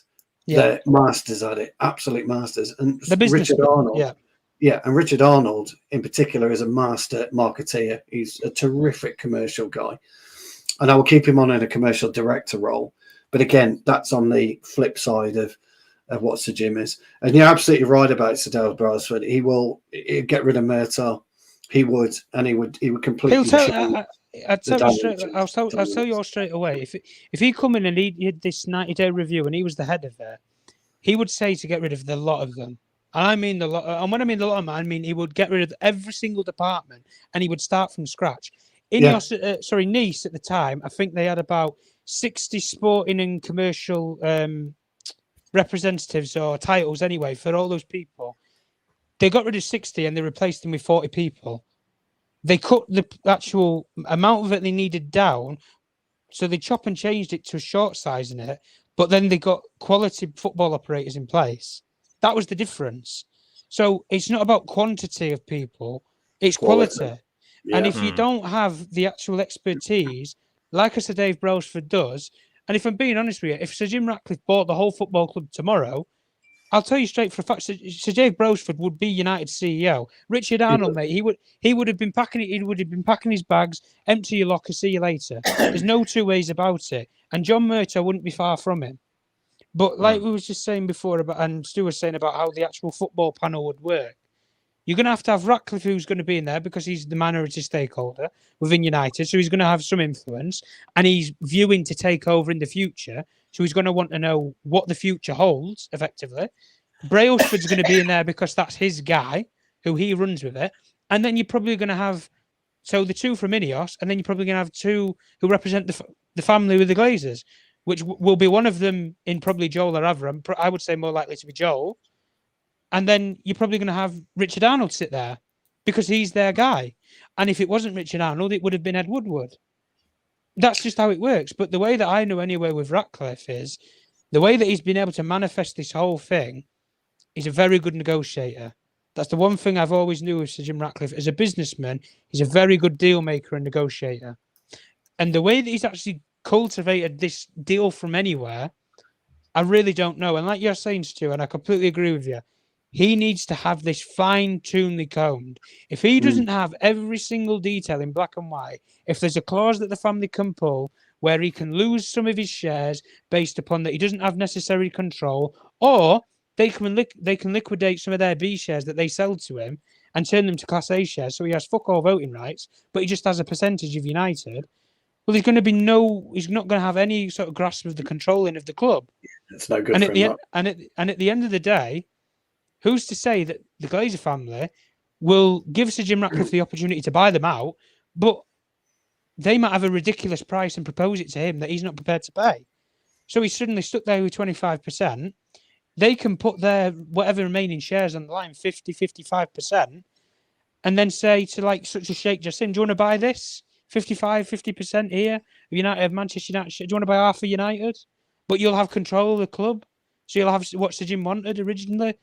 And the merry-go-round goes on and the circus goes on. But unless you're going to have the actual guarantees in principle and in place, don't ever, when you make a deal with the devil, always watch your back, because they'll come back with it. They'll have the dagger straight behind your neck. That's the one thing that I've always known. And especially with business and pleasure don't mix together. So when you make a deal with somebody, it's business. That's it. When you buy a shirt, when you buy your milk from the corner shop, when you make a transaction, it's business. But when you're away from business and you've got your own personal life, that's personal. Don't make business and personal mix together, because it's not a good chemistry. And trust me, I know from my own perspective anyway, it takes a lot of medicine to take the pain away from that. And with the way that Ratcliffe's manoeuvred it, you've already pissed the United fans off, and you are one move away from pissing the family off to the point where they can say, yeah, that's sporting control. It means fuck all now. We decide we decide who you bring in as players. We decide who you want to bring in as recruitment stuff. We make the decisions. You just sit there. You're taking over in a couple of years. So we'll wait until you can actually come up with the money. But this is our Manchester United, so we're going to run it how we please. But anyway, go on, Jarvis. Or yeah. That's the biggest fear I think we all think when we hear Ratcliffe. We all want the full takeover, sellout of the club. We want the Glazers out, and that's the thing. I just want to sum up. Now we have 110 people watching, so remember to hit the like. We have also a poll in the comment section. It said should Ten Hag be back to the end of the season, to the end of his contract. So get your votes in, yes or no. And just before we wrap up and have the final words, I just want to have a short discussion. Each of the panel can then take a look at this. This here, was this a penalty? And we saw this with Højlund here grabbing hold of Rodri, and he falls theatrically, but it's enough for the referee. The referee match was, I think it was Paul Tierney, wasn't it? Him and Michael Oliver in the VAR room, and they gave a penalty on this. Just in context, I will show you the picture of Højlund against Arsenal. This was not a penalty. So we do a quick round around the panel, but to keep it short, guys, we are soon to be wrapping this up. Who wants to go first? Andy. Yeah, I've got it on instant replay now. I've got both decisions, like you say, and a typical. What's the difference between ref watch? Dermot Gallagher. I don't believe anything Sky says. It's just for clicks now. So what's the difference between them two challenges? It took 2 minutes to make a decision, and he brought the game back and gave the penalty. Rodri, he's been shot. He's been shot. You know what? It's a Manchester derby. You want to feel like you've been shot? I'll fucking make you like you've been shot. Fucking clatter the bastard. Don't give a shit. If they're the masters of deception, which they are, give it him back. Yes, he pulled him. But no, you see that every week in the Premier League. What's the difference between Rasmus with that decision and today? What is the difference at 1-1 at Arsenal? Like the Tottenham game, handball by the Tottenham player. Same sort of thing at Arsenal. What's the fucking difference? Nothing. It's inconsistency. The referees, let's say, they do fuck all. And it was at Michael Oliver in the dressing room, in the VAR room. Complete and utter cunt. So, like you say, you will get nothing from them. You give it 1 week. So next week in the Premier League, there'll be one in a game just like that. And it won't be given. It may cost a team some points. It may cost an equaliser, a chance to get the winner. And they go, what's the difference? What is the difference? You tell me, because at the end of the season, it should be a fucking file that deep. Yeah, no, look. For me, it's not a pen, and it's not a pen because I'm a centre half, and I do that every game, 3, 4, 5, 6 times a game. The problem that you've got on that particular one, and Tom's probably picked this up as well, is that Rodri wasn't battling back, so Rodri's hand wasn't anywhere near Højlund. So if both players are scrapping, so if you've got your arm around a player and the player's got a arm around you, it's 50-50. You get away with it 9 out of 10 times. That particular image is not the best image, but it just shows Rodri's left arm stretched out. Oh, we can bring it up again, Stu. Oh, yeah. So he wasn't trying. Yeah, Rodri wasn't trying to remove Højlund from it. If you look at, if you look and, although you can't see Rodri's right arm, it's not where you'd normally expect it to be, around Højlund's midriff. But for me, Højlund should have just grabbed Rodri and pulled him into him, if that makes sense. So as he's grabbing him, he pulls him into him, so he holds on to him, and then Rodri would have battled and grabbed Højlund to try and get away from him. Because he didn't, Rodri, the big pansy imposer that he is, has decided to go down like that, and he's got away with it. So I don't know what Tom thinks, but that's my interpretation of it.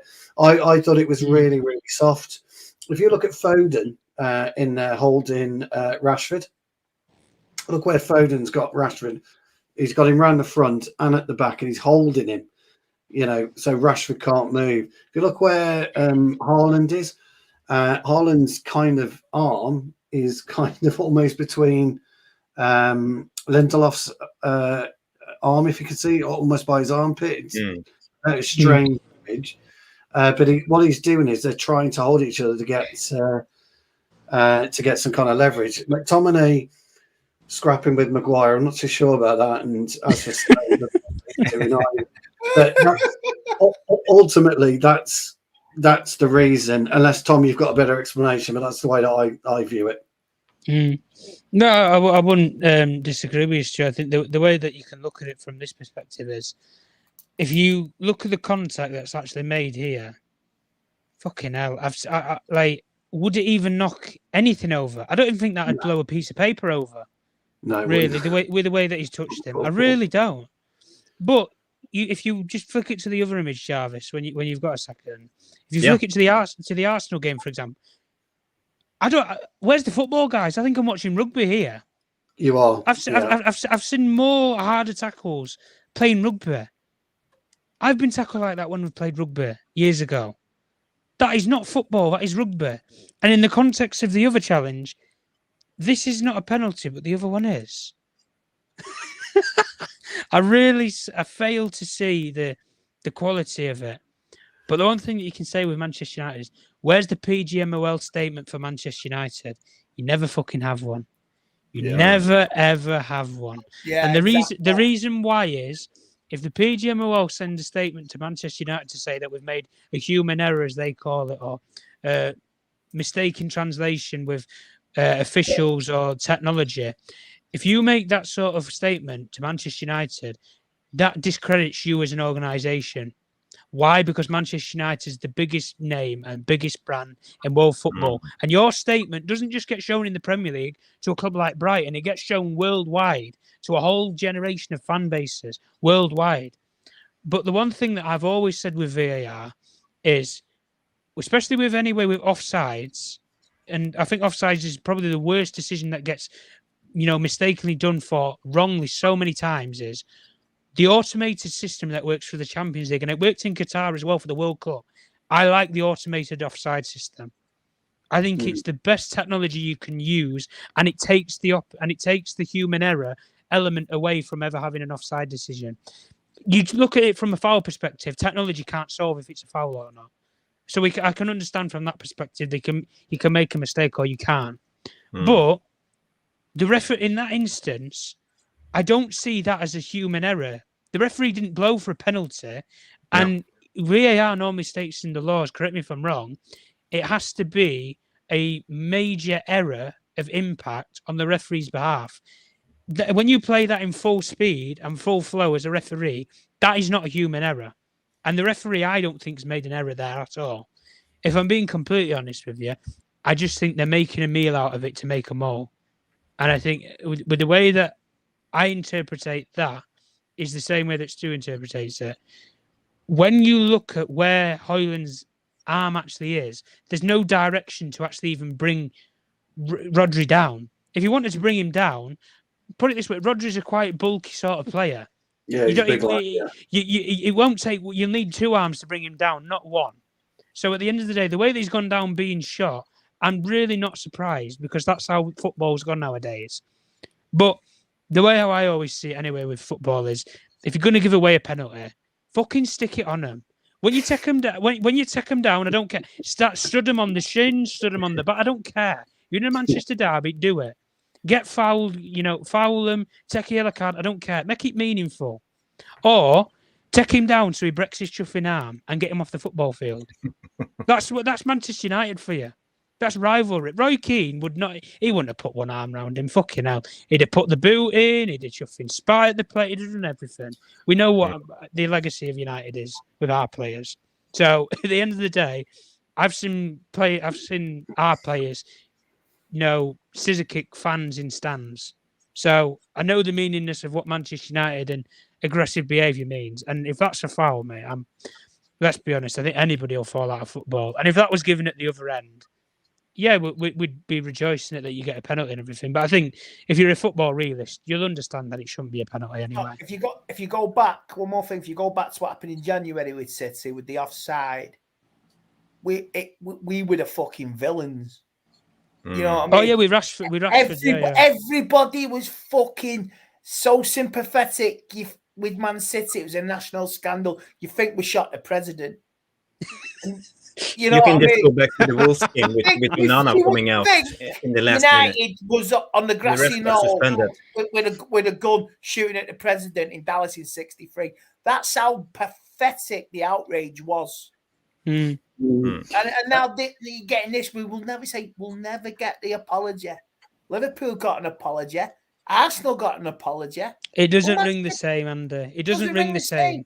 Because if Man United get an apology, it's a fucking scandal. Yeah, it's a scandal. It's weird. Listen, if Man United get an apology, you'd see it on BBC News probably.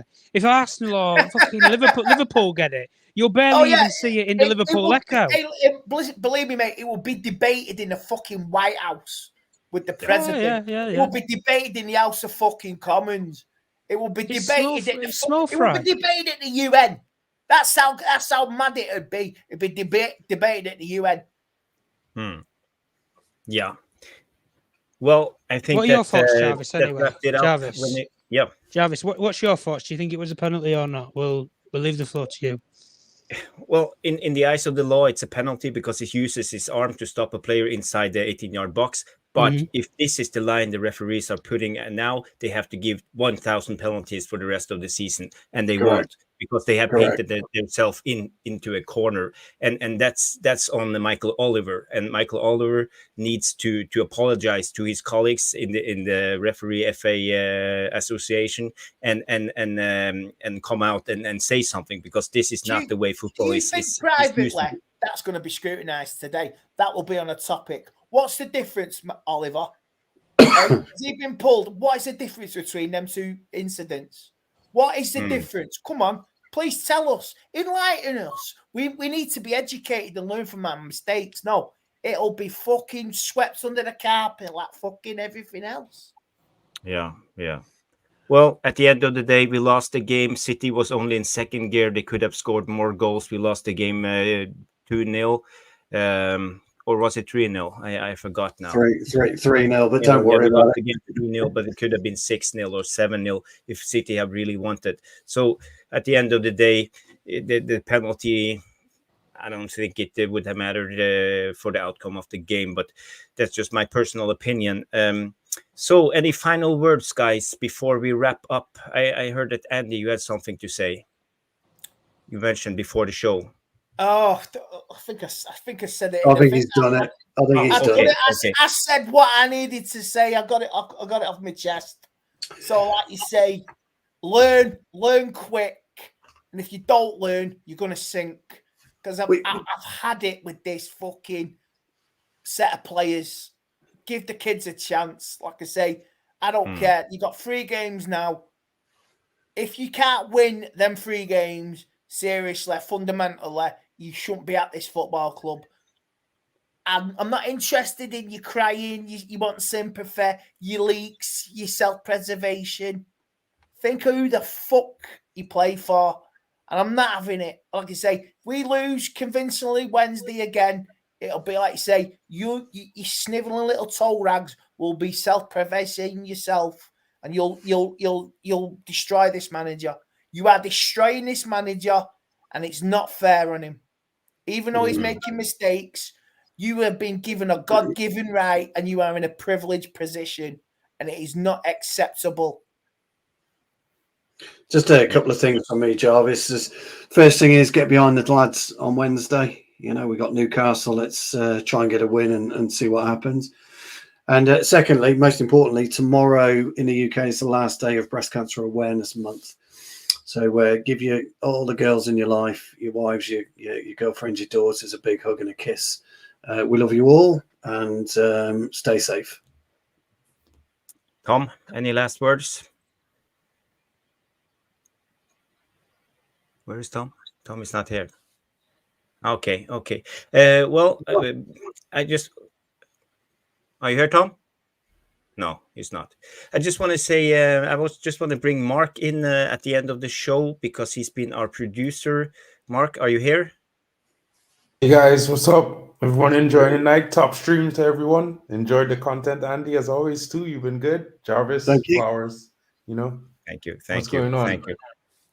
Yeah. Do you want to highlight any one of the comments and bring them out? Because I gotta apologize to the VAR room. When we do Jarvis Corner every Monday, we will talk football, straight football, and don't interact too much with the VAR. I want to have the conversation flow. So you gotta excuse me for that. But this is just the Monday shows. Mark, do you have any comments to bring out?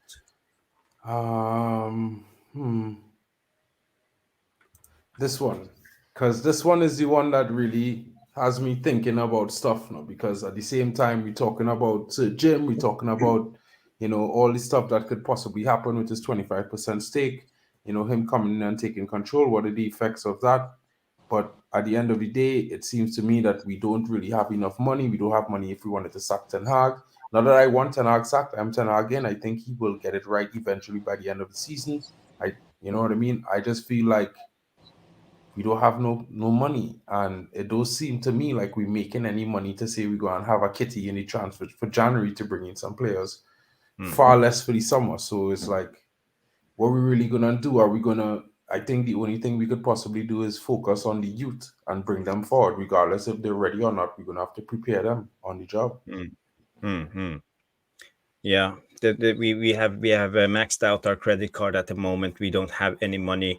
We will get money when we come to 1st of July, and the new Premier League money comes in, Champions League money, Europa League money, and sponsorship money for the year comes in. So I believe our next signing will come 1st of July or in that first week of July. With new sponsors and the Adidas kit deal as well. So there's the budget. There is, for that, the January's transfer system is screwed already with what happened, what's been happening with the gym, with the delay. You won't see anybody. You might see a departure or two, but you won't see anybody coming in. It's true. Yeah, I tend to agree. I think there'll be and I do agree with you, Mark. I think we're broke. Yeah, there's no two ways about it. But what tends to happen is, or should happen, let's be clear, there should be money set aside for both transfer windows within the budgeting throughout the year. But whether there is or not for January, I don't know. And the other thing is, what can you really do in January? We used to be quite good in January. We picked up Evran Vidic, if you remember, back in the day. We used to be quite good in January. I think if we were to get anything, it would be loans. What I would be doing right now is just have a quick look around the the free agent market and see who's got Premier League experience. And the fans won't like this, by the way. They'll hate it. But we've been without a left back, a good solid left back for most of the season. Danny Rose has been free. He's a free transfer. He's not the greatest left back in the world, but he can play left back. He's played in the Premier League over 200 times at left back. You know, there are certain things you can do to alleviate potential problems, but we won't do that because our fan base, they won't like it. But there are options for us. But I tend to agree with you, Mark. Although we are wealthy as a club, we're cash rich as a club, I just don't think we've got any money. I think the credit card's maxed out, so I don't see anything happening. But I think you're right. Ten Hag will get it right by the end of the season. 100%. 100% agree with you. I only worry about some of the fans because, you know, like, I mean, I'm not a fan. I'm not as old as some of you guys. No offense, you know, I just... No, my thoughts is that at the same time, I might be prepared to let Ten Hag lose 10, 15 games this season if it means he's going to get it right. As if United fans and the fan base are willing to accept this, because I can't speak for all the fans. As match-going fans, they might have a different energy. You know what I mean? Some fans who support in over 40 years might have a different energy. But match-going fans, Mark, I mean, I'm a 30-year season ticket holder. My lad goes now, to be fair. You know, I don't, my lad goes. But match-going fans, and Andy will tell you, we just want the team to perform to a level that we can accept, and that is with passion and aggression. You can't accept just walking onto the pitch and being half-hearted for 90 minutes. We can't allow that. And match-going fans... because we had it, me and Andy. Are you a 70s lad, Andy, same as me, or are you 80s? I was born in mid-70s. I've seen the 80s. But you'll know then how terrible we were. You know, late 70s and throughout the 80s, we were abysmal. You know, so we've seen this. The fans of our era, Mark, are okay. We can kind of cope with it better than the younger generation that have been Sir Alex Ferguson spoiled to. Like you say, we were top of the league, Mark. We were top of the league 85, 86. We won our first 10 games after winning the FA Cup. Luton beat us, didn't they, on the 11th? Luton 10 games, we were on fire. We lost Brian Robson. We fell apart. Liverpool finished 4th. Liverpool went on to win the league and the double that season. That's it. And the following season, we were mid-table. Yeah. And Ron Atkinson got the sack.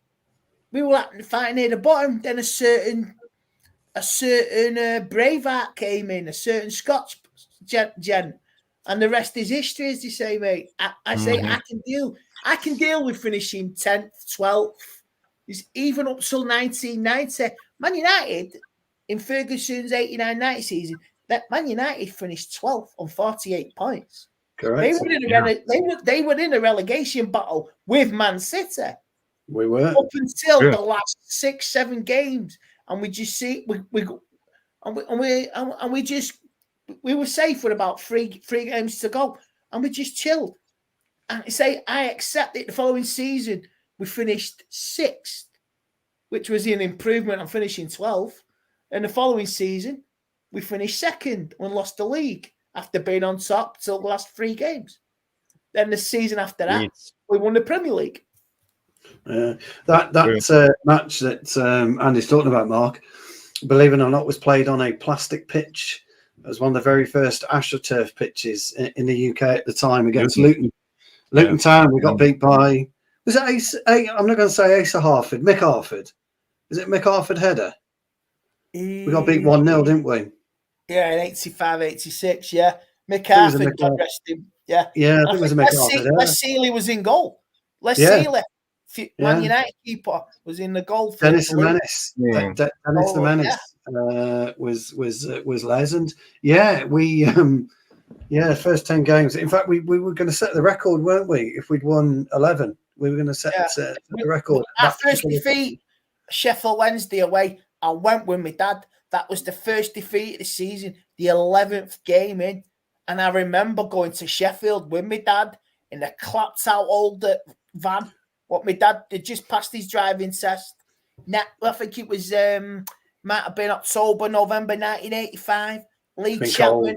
I remember going to Sheffield. I remember going into a paper shop. I remember seeing the ground. I remember seeing a Sheffield Wednesday ground, the old Cop with the Cop proper standing with no roof, and there was a tree at the top of the stand. There's a tree growing through the back of the stand. That's what I remember. Do you also remember how bad they were? Because they had girders everywhere back in the day. So if you got the wrong seat or you were standing in the wrong section, you could see only half the pitch because you were stuck behind this girder. I've been up to Sheffield Wednesday a few times.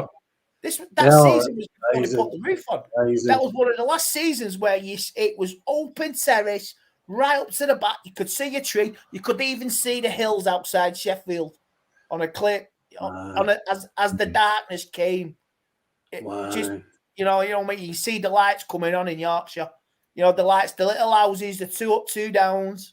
Wow, memories like that cannot be bought. I hate to break up you old guys going down memory lane. That would have been. It's the last listening to you guys, but we are rounding up to the 2 hour. Yeah, sorry guys. And we gotta finish it up because this is a marathon stream at the moment.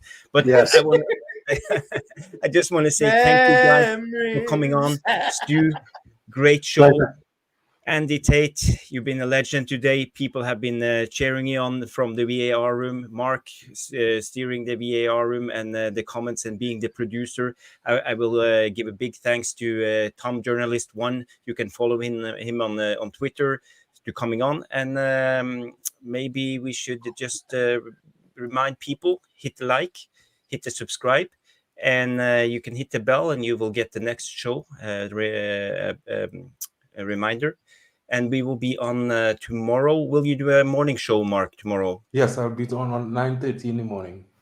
9:30 UK in the morning. Yeah, and we will bring up the latest news. And tomorrow night at 10 p.m. UK, we will have the Newcastle League Cup preview. I have invited some special guests, some Newcastle fans who will come and break down the tactics and game for Newcastle. So tune in tomorrow, guys and girls. And with that, I think we say the usual ending. Will you say it today, Stu? Oh, crikey. Banana. Sorry. Is that what we say? You know, Andy? I can't remember what we normally say now. Crikey. Love, peace, and bananas. Love, peace, and bananas. Yeah, very well. Very well. What do I go with banana? Crikey. What's wrong with me? Peace, love, and banana. So, I hope you enjoyed this video. Please give it a thumbs up by smashing that like button. Subscribe if you have not done so yet. If you want to take it to the next level, you can always show your appreciation to sponsor our channel by clicking below the video title where you will see the heart icon with the text saying, thanks. Or you could buy me a cheeky little coffee by scanning this barcode or visit this link to buy me a virtual coffee. Thank you for watching. I hope you enjoyed this content. Remember, glory, glory, Man United, Glazers out. It is green and gold until we are announced and sold. That was all from me. I wish you a good day and a great match experience, and I shall see you in the next video. Goodbye. Thank you so much for stopping by and watching MUFC Realist